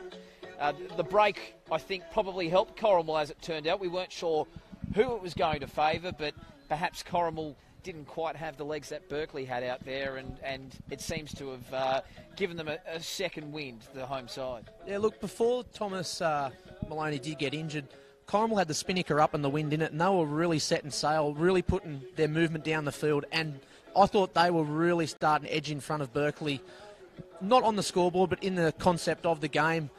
And after the injury, I was with you. I thought Corrimal, they're going to have to dig their way out of a massive hole. But what we've seen was what they did put forward before Thomas Maloney got carted away in that ambulance. And the Berkeley camp, they're going to have to go back to the drawing board here, because I do feel that Corrimal are starting to get the edge on top of them. They certainly lost their way, and they stopped coming off the line with that same vigour, that same speed, which really set up that 12-0 lead. For Corrimal, they've just got to keep doing what they were doing in that last 12, 13-minute period. And Tonga, he led the way. We talk about him. I mentioned it earlier in the call that perhaps he needs to be a mainstay in that middle in this game if they're to really get out of this one. He provides a lot of their go forward, and not only that, he's infectious. He certainly gets some of those other big boppers over the advantage line as well. So they need to just keep in the grind. I think they're doing a good job. Yeah, definitely. Tonga needs to have that ball in his hand more often. He makes 10, 15 metres every time he gets the ball. He just runs dead straight and must have no respect for his body, because it doesn't matter who smashes him. He just gets back up and plays the ball and continues to do it. Next hit up after next hit up after next hit up, and it really inspires the rest of the boys around him. And the positive thing, I think, for Corrimal, if they can keep young players like that, he is only young, and he's still got a lot of developing to do, a lot of growing to do, I'm sure, which is a scary thing. And it's being able to get this nucleus of players that can really get the team going forward. You mentioned there James Horvath. I mean, he's lifted to another level. He stepped into that secondary playmaker role, really helping out Blake Higgins, and he was the catalyst behind the first try, and he was also the catalyst behind the Cougars getting a second crack just before half-time as well, with that pinpoint kick. So if they can get a bit of value out of him, they look dangerous with him. Yeah, definitely. And a lot of teams speak about the core group of players, and guys like that, guys like Higgins, Tonga, if those all can stick together and just build and rebuild this Corrimal Cougars outfit, not just for this season, for next season, and lay on. And, they're only young, just develop all the way through, and you have that core group of players that attracts other players to the club. On the Berkeley side of things, we saw in the last 10 minutes Ali Alouche start to have a bit more of a presence on this game. He's been very quiet. He's been quite content with Ben White commanding a lot of the play and commanding a lot of the touches. But how important is it that he has a presence in this game and deflects a bit of the attention off his half partner? Yeah, definitely. I think he stepped back and just played a little bit of second fiddle to Ben White in that first half, but the more that half went on, the more we've seen Alouche get his hands on the ball, and I'd like to see a little bit more of them playing each side of the ruck, and really then the defence will not know which way sort of Lachlan Russell is going. They've both been sort of predominantly playing on the one side, and Lachlan Russell's been going to their side. You split them two up, and you give Lachlan Russell that extra option, and the defence aren't really going to predominantly know which way that ball's going, because as we see in the first half, it's all going one-way traffic onto one side of the field. There was one thing I did notice on both sides are doing, they're really attacking the short side. Throughout the game, we've seen them just keep peppering the short side. So I'm not sure what's that about, but it seems to be in both sides' game plan. It certainly is, maybe trying to catch those defenders napping on the short side. We'll see if it continues in this second half. Can Corrimal do it? Can they win this game? Yeah, look, we spoke about at the start of the game, I couldn't split them. If Corrimal keep the wind in the sail, I think they can overcome the deficit in the scoreboard and really come over the Berkeley Eagles. I think if Corrimal start well, they'll continue to play well for this 40 minutes. Your thoughts? Well, I think the 12-4 lead, 8 points, it's a lot to reel in. I just think maybe Berkeley might have a little bit too much, but we're about to find out as the Cougars kick to the southern end of Zeems Park, and an awkward bounce and a good take. And some solid contact first up as the Eagles work it away from their own end. Will they have a renewed vigour after a flat last 12-13 minutes? An offload out the back as they look to shift it out to their left edge. And a strong charge there by Roberts, who's provided good impact off the bench for Berkeley.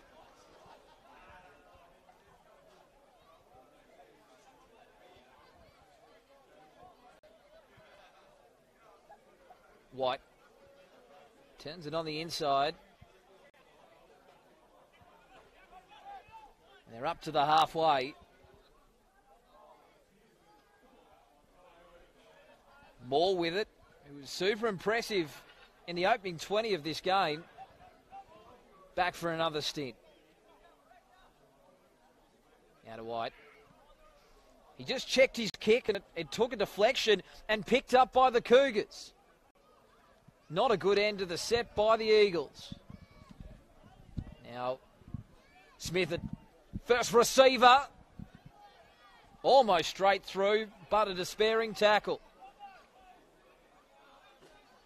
Higgins rushing off the line, trying to put a shot on Jones.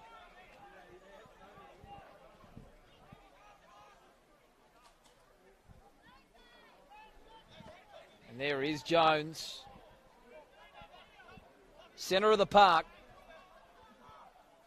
Higgins hits Tonga, who stands in the tackle. He refuses to go down.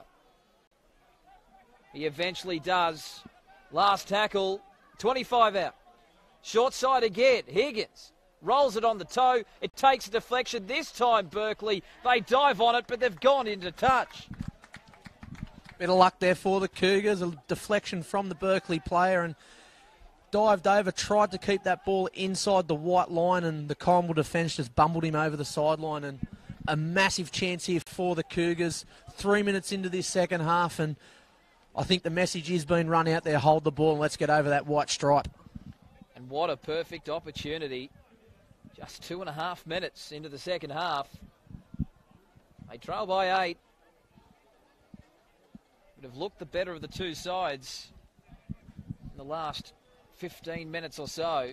Be looking for Jared Smith out the back here for a play. The more times he gets his hand on the ball, the better, I think, for this Corrimal outfit. And they go the open side. Horvath, Blackett, pumping the legs, 11 metres out. Now it's short to Maranovic, who loses the football. Well, we talk about completing sets and building pressure, and they've let the pressure valve right off there. It's the big fella there just coming up with a simple, fundamental mistake and a let-off there for the Berkeley Eagles, and heads are down in the Corrimal camp. There was a massive opportunity for them to really strike back here early in the second half, and they're going to have to really muscle up here in defence and try and force an error for Berkeley. Scrum fed. As they head left.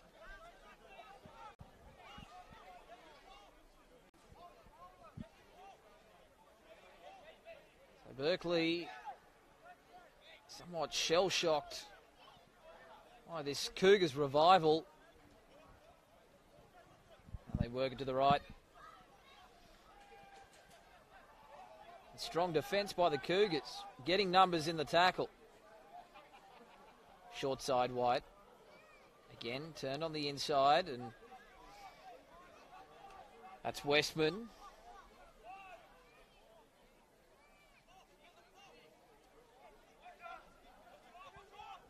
Now Moore. Strong run by Tim Moore. Into the Cougars half. And the ball goes high. A tester here for Smith, who comes forward and takes it nicely. What a take, Jared Smith, and the pressure was on there. If the Cougars had come up with a mistake then from that kick, it would have been a tragedy, and Jared Smith really stepping up to the occasion and leaping above anyone else and taking that ball cleanly. And haven't we got some feeling in this game now, Corey, and a penalty? A let-off of the Cougars here, and they'll just kick for touch and work their way down the field. Geez, didn't Doherty go hell for leather there at the Eagles' defence, who returned fire with a strong tackle. Earns his side a penalty, and as you mentioned, all of a sudden this game's just gone up a notch. And another solid contact.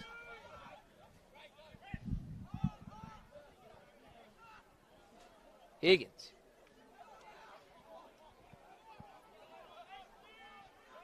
All of a sudden they're making meters, the Cougars. Higgins. Short ball there to Hawani. Now the short side. Horvath almost going through. Again. Peppering down the narrow end. Blackett tackle. Fifth and last. Going himself. Power. He's lost the football and trying to ground it over the line. A near miss. And Berkeley survived. They get out again. Power had the block eyes on there, didn't he, Corey? He just tried to dive over and score from dummy half. He had options out wide. The back line was set up, but he backed his ability, just came up short, trying to plonk that ball over the white stripe. And it looks like one of the Cougars boys is in a little bit of spot of bother down there, or is it a Berkeley player? It's interesting to see what actually transpired there, whether he actually got it on the foot and whether they've grounded a Berkeley player in goal. It'll be a goal line dropout. So it looked like he took a snipe, thought better of it, and put a kick through. Tough to see in the southeastern corner. So it was a strip. We're getting the word.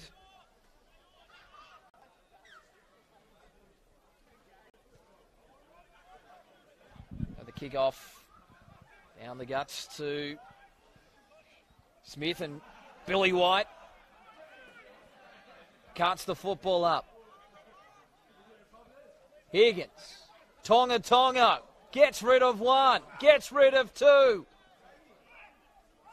The wrecking ball. Higgins. Horvath. Blackett. Puts the don't argue out. Going towards the line. He's metres short. Horvath. Hawani.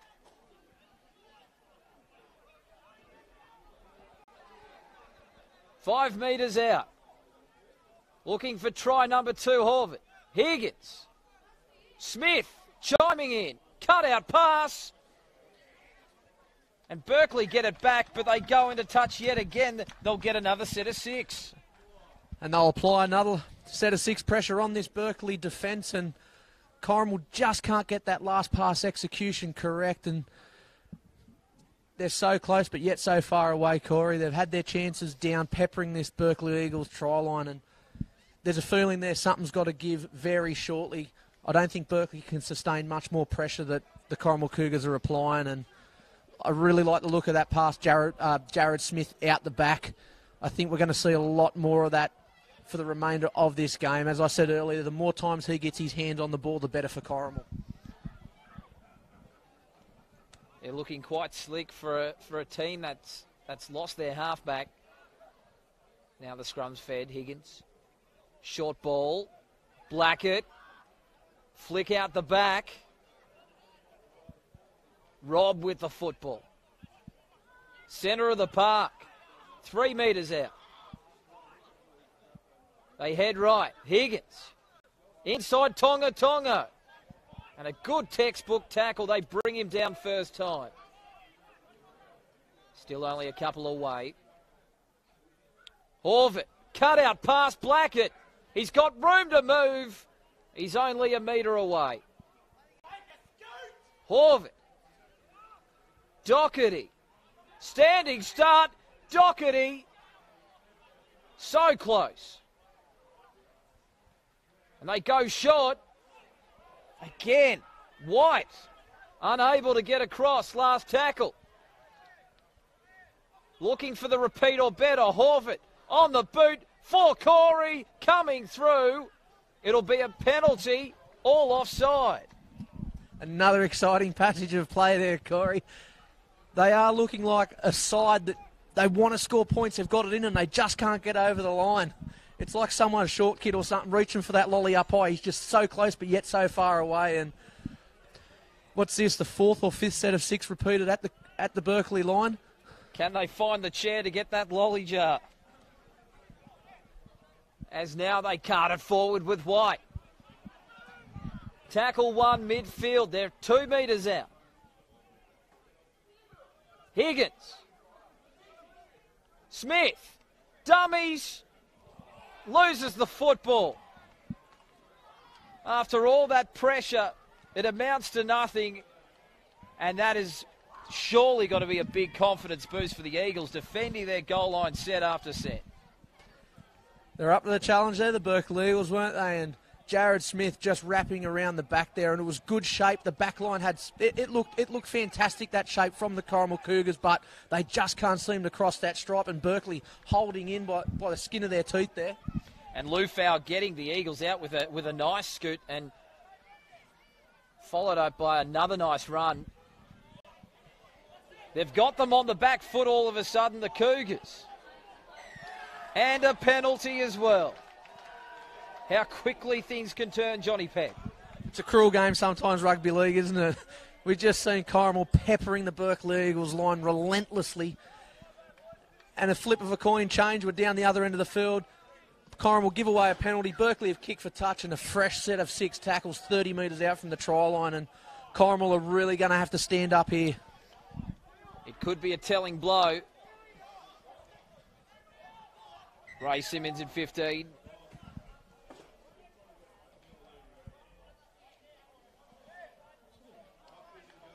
His referee calls time off.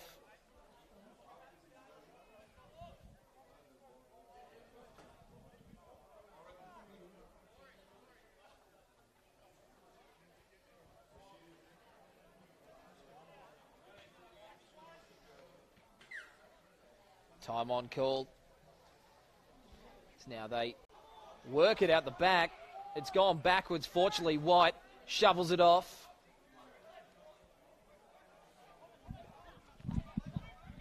They're 20 away.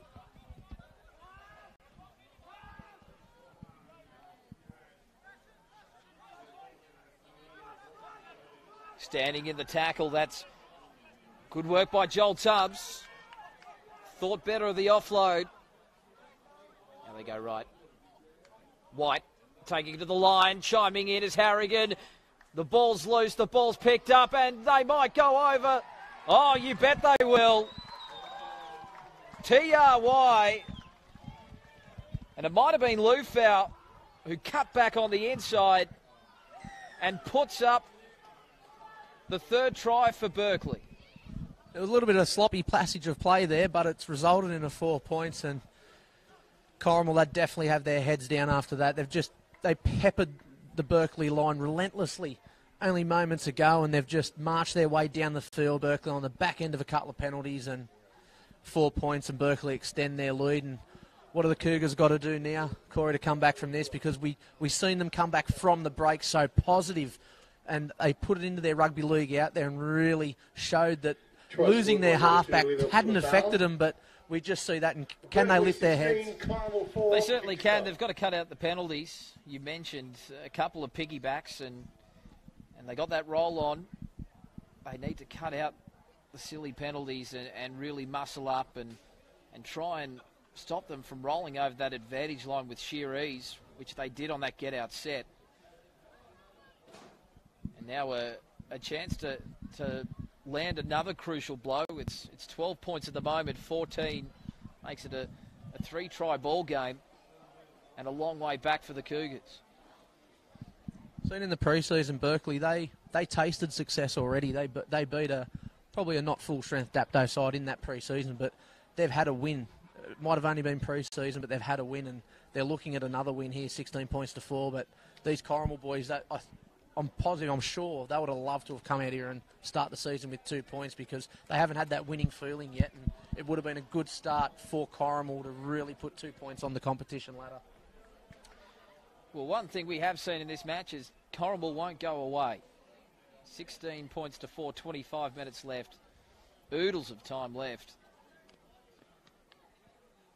And what an important kick this is on the boot of Ben White.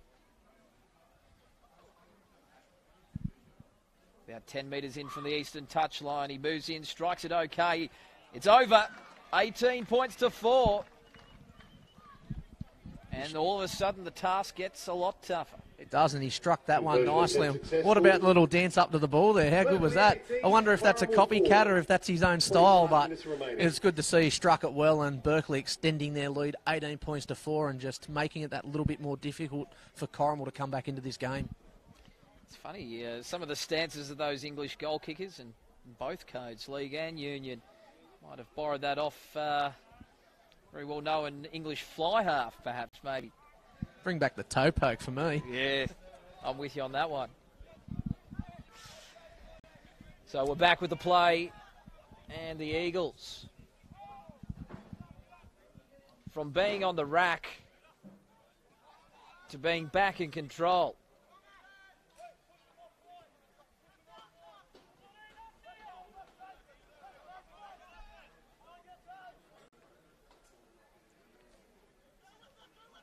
They go to the middle, getting good impact off their bench tonight.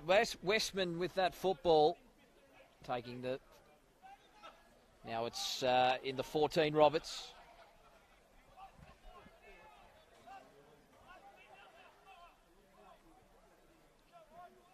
Over halfway, short side. Eccleston through. He's got support on the outside, and they go back to back. A double for Lufau. You just suspect that maybe it could get ugly. They opened up on the short side. Nice work by Eccleston, one-on-one, breaking through. A simple draw and pass, nothing Jared Smith could do. Try scored by number 2, Lufau. Berkeley 22, Corrimal 4, kick to come. That could have just opened up the floodgates. That was all too easy down that right-hand side. Eccleston just going through some pretty lazy defence there and drawing past in the fullback, and Lifeout in for a double, and not what the Corrimal Cougars wanted. But Berkeley, they just seemed to march down the field way too easy, that set of 6. If that's something that we're going to see for the rest of the game, the Cougars are in for a long remaining 23 minutes. Ominous signs, and improving the position as well for Ben White, who has had a perfect night with the boot, 3 from 3. 22-4 all of a sudden. Like you mentioned, Johnny, quite ugly. You got to think 6 minutes ago it was 12 points to 4, and Corrimal were on the attack down, hammering Berkeley's line, and it just changes so quickly. And a good strike there from the Berkeley number 6, Ben White. the dance up to the ball is working for him tonight. It's certainly doing the trick, and he's pulling the strings nicely as well. Had a hand in that try, had a touch as they work it back to halfway for the kick-off the Cougars. Successful. Berkeley 24, Corrimal 4. And you've noticed that the sting in the Cougars tackles, that was evident at the start of the half. It's not quite there now as the Eagles start again. A sense of deja vu.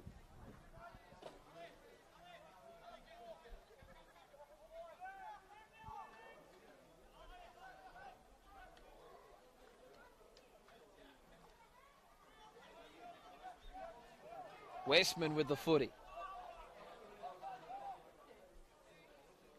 White throwing the dummy, getting around Horvath. They're lining up again. This time it'll be Eccleston. They've opened up like the Red Sea. And that left edge is getting a bath. Corrimal. They've imploded in the last 5 minutes. And Berkeley running away with this one.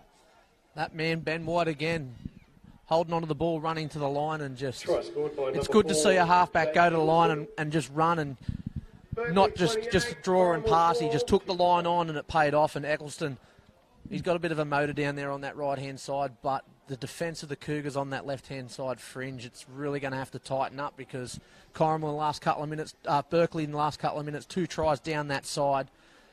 They're going to continue to pepper that side.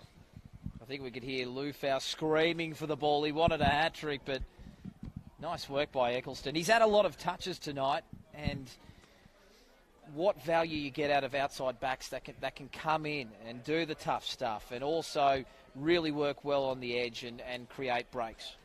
Yeah, the back three, when they get involved and help out their forwards, it's worth so much to a set of 6, and then once they go back out there and really, if they're finishers, it's sensational. They come in, they do the work in the middle, scoot out a dummy half, make good meters, give the forwards a rest, and go back out there and just get on the back end of some good creative football from their halves. It's worthless, and we see Ben White extend the lead another 2 points. He missed it, actually. Oh, sorry, I thought the flags went up. Yeah, they stayed down, which is a rare occurrence. It has to be said. It has to be said. He's had a good night with the boot. 28, Corrimal 4. And this time they go short. Try to get the ball back. Smith contest, and they will get it back. A little bit of luck there for the Cougars. They needed to try something. They needed to get their hands on the ball. And down by 4 tries, it was worth a crack. Higgins now, and they work it to the middle.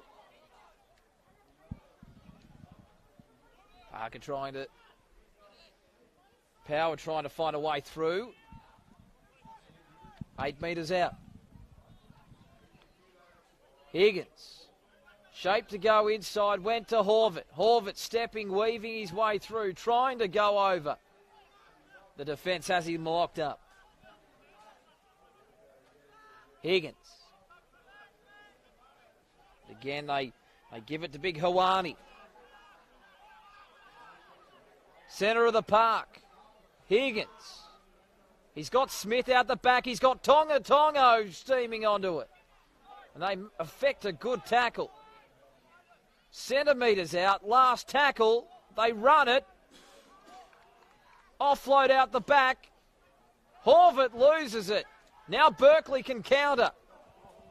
It'll be no advantage. It'll be a changeover.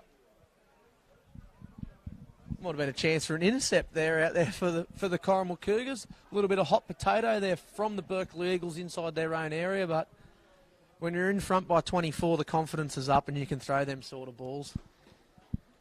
You certainly can, and they probably realised they had the advantage there as well from that Horvath knock-on. Just interesting, it was the last. I would have thought it would have been a changeover. He looks super sharp on his feet, Horvath, doesn't he?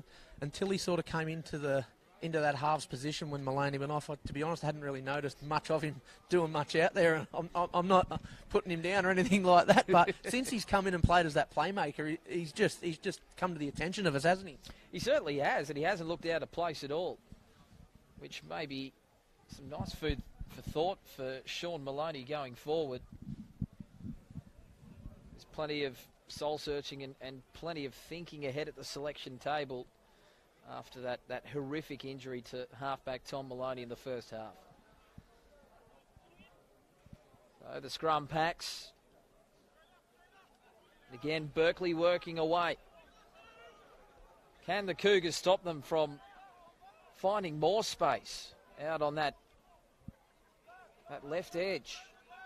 Or the Berkeley right edge and the Cougars left edge defence, which has been cut to ribbons. Time they head the other way, Berkeley, in the 15 jersey. It's Simmons. Short side. They've got numbers. And they went the cutout. It hasn't gone to hand. Now a chance to counter with Smith, who's dumped on his back unceremoniously. Tonga. Still running with plenty of energy. Power picking up Doherty. Takes it in behind the ruck. 25 out. Tonga again. Earns his side a penalty. That's better from the Cougars. A little bit of purpose in that set there. Tonga just putting that ball under his wing and doing what he does best and rolling forward. And another hit up for him, just straight and hard. And let's see if the Cougars can play off the back end of that and put some points on the board. He wants more. He's trying to lift his side. Higgins, can he do something? Horvath, Blackett. He's been toiling all night. He can't breach the defence. They go short. Dummy Power. Power's wrapped up. He's tried that once or twice. They've been alert to it, the Berkeley defence. Horvath, first receiver. Higgins. Doherty, out of one. Trying to get the arm free. They wrap him up. Higgins. Smith chimes in. Oh, and a big tackle. A bone rattler. Lapsed it is. Higgins goes to the left foot. Looking for his chasers. But they didn't get there in time. And Lou fouls away. Looking for try number 3. He'll get nowhere near it. But he's got Berkeley out of trouble.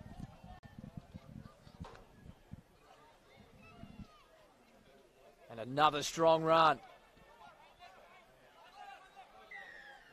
And a penalty. Well, the wheels have fallen off for Corrimal. Just see the Corrimal Cougars players' heads go down after that penalty. If it wasn't tough enough for them out there, that's just put a little bit of a more shock into the side out there. They were just really trying to score points down the other end, and flick of a switch. Lifeout took a great kick from Higgins and just marched his way down the field and back into Corrimal Cougars territory. And we see another Cougars player seeking the attention of the trainer. Let's just hope this one is not serious, but there hasn't been much movement from the Cougars player. I'm not sure who it is at the moment. Be Tonga. Having a look. Which would just be horrible. Did we see what happened? Was it in a tackle or? To be honest, it looked as if it was almost off the ball. I'm not 100% sure what's going on here. He doesn't seem to be moving.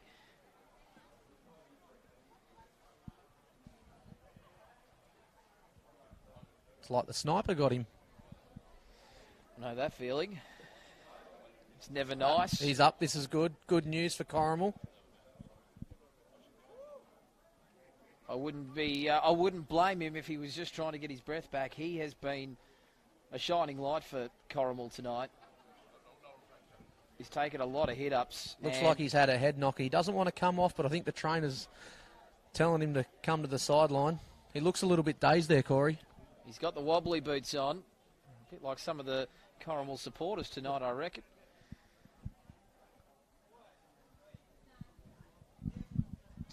I think that will be the end of his night.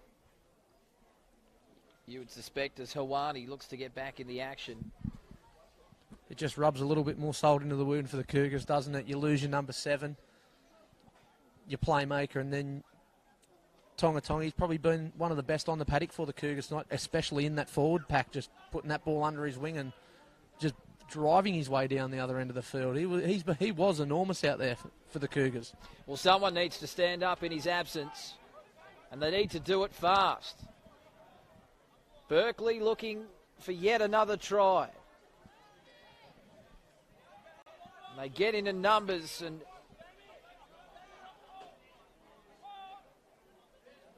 a bit of push and shove as well. And again, as Tubbs drives towards the line. There's blood in the water, and the Eagles are swooping. White inside Eccleston. He holds the ball.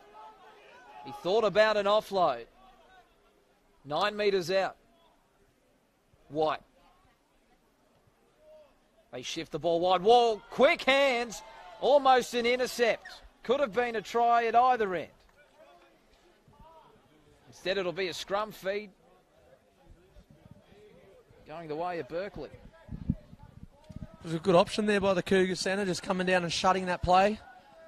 Could have turned out worse. Berkeley were numbered up on the left-hand side. But a great attempted intercept there, just slapping the ball down. But another set of 6 here for the Berkeley Eagles, 10 metres out. And that man again just off the back of the scrum here, Ben White. I think he's got a bit of magic in him here, Corey. Well, he's got the ball in his hands. Wide to War. War. Flick pass. Lufau looking for a hat-trick. White. Westman. Put on his back, 5 metres out.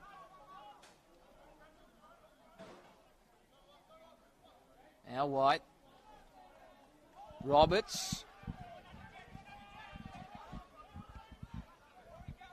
Holding on, but only just Corrimal. As they shift it out there, Simmons.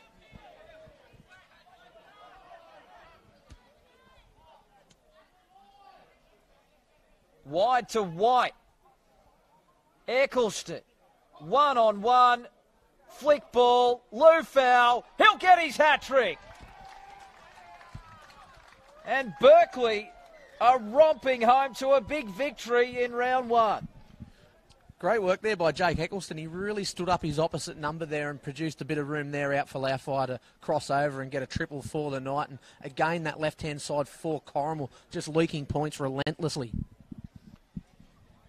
They've had troubles there, and basically the last 15, 20 minutes, it's just all gone awry for them. It hasn't helped having their chief playmaker who was able to just calm things at crucial times out on the park, and it's probably shown in the second half when they've needed a bit of composure, when they've needed a bit of chat, they've lacked it. And full credit to Berkeley, because they hit that bit of that rough patch towards half time, but they've bounced back nicely. Yeah, they plateaued out there for a bit, didn't they, and just sort of went to nearly to a standstill there because Corrimal just had the spinnaker up, wind in the sail going forward. But Corrimal had a lot of emotion in their play once Thomas Maloney got taken away. They really looked like, they were banding together. But as you said, you lose your chief playmaker, then you see Tonga get taken off with a head injury, and the floodgates, they just keep on opening over on that left-hand side. And look, Berkeley's taken full advantage of the situation, and, good on them for doing it, because 2 points on offer here, and it's you know, these two teams, those 2 points are going to be vital throughout the season. Didn't quite have the legs there, that Ben White conversion. Nevertheless, it's still a 28-point margin as we have 7 minutes, 54 seconds left on the clock here at Zeems Park. Well, it's damage control now for Corrimal. I'll be thinking about for and against. They can ill afford to concede more points this early in the season. It would be a big psychological blow as the Eagles work it back.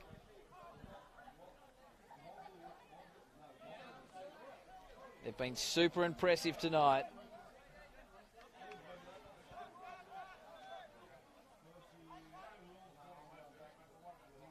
Now a little snipe from the man who scored the first try of the night, Russell, and he gets the ball away to his support. Creeping up towards halfway.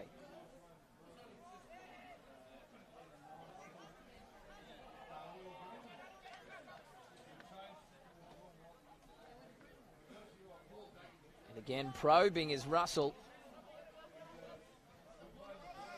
And he finds Tubbs out on the left. So the ball goes through. And it'll stay in. Work to do for Smith, who's hemmed in that northwestern corner. Did quite well under the circumstances. Gets it out to the 10. Nice kick there by Ali Alouche there. He was sort of looking for the sideline there and hoping it'd dribble over. But it just stayed in the field of play, and a good pick up there from Jared Smith there at fullback. And he was swamped. It was a good kick chase from the Berkeley Eagles. And a much-needed penalty here for the Corrimal Cougars. Just a little too eager to get off the line there, the Eagles. But I'm sure Aaron McDonald, their coach, will be very pleased with the enthusiasm with 6 minutes left in this game, that they're still willing to get out and really make a statement. You're up by 28 points.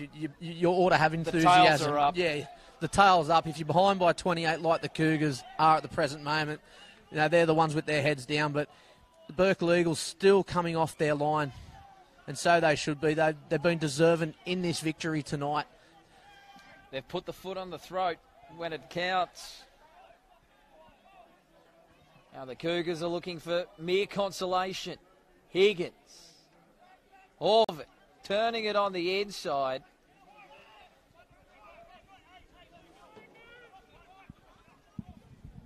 Maravanik plays it. Horvath. Blackett. Going towards the sideline. Nothing doing on that occasion for the Cougars. They head back that way, Higgins. Blackett. He's tried hard all night, but he's going to be bundled into touch. The story of the night for Corrimal. Yeah, and Berkeley still wanting to fight for that. The field position here, Corrimal just bumbling over the sideline, but the Berkeley Eagles still, they're in front by 28, 4.5 minutes left in the game, and they're still fighting for more points. So, you know, they are hungry out there still. 28 points in front, still fighting. You know, it just shows the commitment and the faith that the Berkeley boys have got in their side. And Coach McDonald, he'd be wrapped in what he's seen tonight. 2 points, round one, competition leaders. And a nice for and against boost too. And if tomorrow's games go how we're thinking, they might be close. They might be leading the competition when all is said and done on Monday morning. It's the Eagles.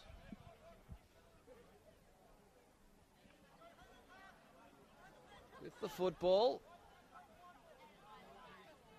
Been much better with their get-out sets in the second half. Inside ball. Comes loose. Smith picks it up. Smith on the counter. He goes through. Support on the outside. And the tackle's made. That'll be the 0. A full set of 6 coming their way.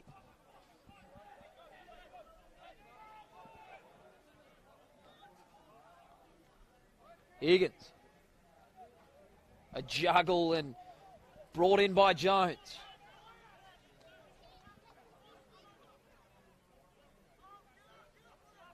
Higgins out the back. Horvath. Kick. Early kick hasn't been cleaned up, and that'll be a try. The Cougars with a late consolation.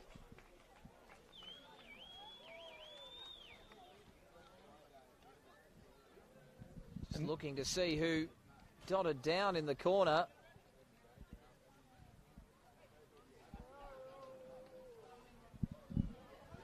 Nice opportunistic kick, though, from Horvath. It was a good kick by Horvath and a little bit of a fumble there by that man that scored 3 tries tonight, Lifehour. Just nutted him, went between his legs pretty much. The old nutmeg. Yeah, and we see the Cougars get a consolation try. And look, they peppered that line in that second half and could not come up with 4 points. And they finally do get 4 points in this second half, and a tough kick for, looks like Higgins out there to try and add another 2 points onto the scoreboard. But 32 points to 8, just over 2 minutes remaining in this game. I don't think Berkeley will be too keen to rush this ball back to halfway. And a Berkeley side that's going to take a lot of confidence out of this win. And Sean Maloney's men it has been a tough night, losing your halfback later on in the game, losing Tonga. So it's going to be a tough week at training for this Corrimal team, and a few selection headaches, I'm sure, that Coach Maloney's got for the coming weeks. But they need to regroup quickly. They face Helensburgh at Helensburgh, a very winnable game. It is a winnable game, and it's hard to take 2 points no matter where you are on the ladder from Rex Jackson Oval. The Tigers faithful, they'll be on the hill cheering their side. And look, let's just hope the Cougars can regroup this week, sort out their problems, and go up to Rex Jackson Oval and try and turn it around. But Helensburgh, they're in for a tough challenge tomorrow, facing the reigning premiers in Collegiate. So, you know, both teams are probably going to go into that game battered and bruised from the previous week. As the kickoff goes down the centre of the park, well, that's the story of the night for Corrimal. And Jared Smith, he has been one of Corrimal's best out there, and that's just the night Corrimal have had. And mate, he's probably done that 4,000 times here at Zeens Park over the years and taken it cleanly. And in a night that hasn't gone Corrimal's way, he's just come up with a fumble. And the Berkeley boys, they're packing their scrum. They think there's 4 more points on offer here. They want to finish with a bang, and why wouldn't you? 32 points to 8 at the moment. 33 seconds left on the clock. I'll have time for a couple of plays. They might try and put something on straight away. They go the short side, through the hands, going towards the corner is Simmons. He's lost the football. That will be the section. That will be the game. 13, 12, 11. They won't get time to pack the scrum. A comprehensive win to Berkeley in round 1 of the Illawarra Hardware-Man League. Full time it seems. 32 points to 8. Berkeley, they take the points to the Eagles on Friday night action. And Johnny Pett, your thoughts on the game? Yeah, could have gone each way earlier on, but Berkeley, they put their foot on the accelerator in that second half. Berkeley started the game so well, a quick 2 tries. Then we've seen Corrimal sort of come back into the contest. That injury, and I hope Thomas Maloney, best wishes for everyone here at Bar TV and the Illawarra League, have a speedy recovery. Corrimal come out from that, and they looked like they were playing with emotion. They wanted to really do it for Tommy Maloney. And I think they just got carried away too much. They lost a couple of key players. Berkeley, they just found the holes in the Corrimal defence and took advantage of the situation. Your man of the match? Oh, the import, the Pommy. He was good, Ben White. His kicking game was good. We were a little bit talking about him going a little bit sideways earlier on, but he must have heard you because he straightened up and he really laid on some good tries out there for Eccleston out wide. So he's my man of the match for Berkeley. Lachlan Russell was good, and Tim Moore, the number 8, he was good as well. Well, Berkeley march on and they pick up the 2 competition points to start the season. Johnny Pett, a pleasure being in commentary with you. Looking forward to doing it more during the season. Mate, we'll do plenty more this season. And tune in tomorrow to Gibson Park, Thirroul and West, also Helensburgh and the Premiers Collegians. We're in for a cracker of a 2018, mate, aren't we? We certainly are. If tonight's anything to go by, it might have been lopsided, but it was no less entertaining. 32 points to 8. The final score, Berkeley over Corrimal at Zeems. We look forward to having your company next time.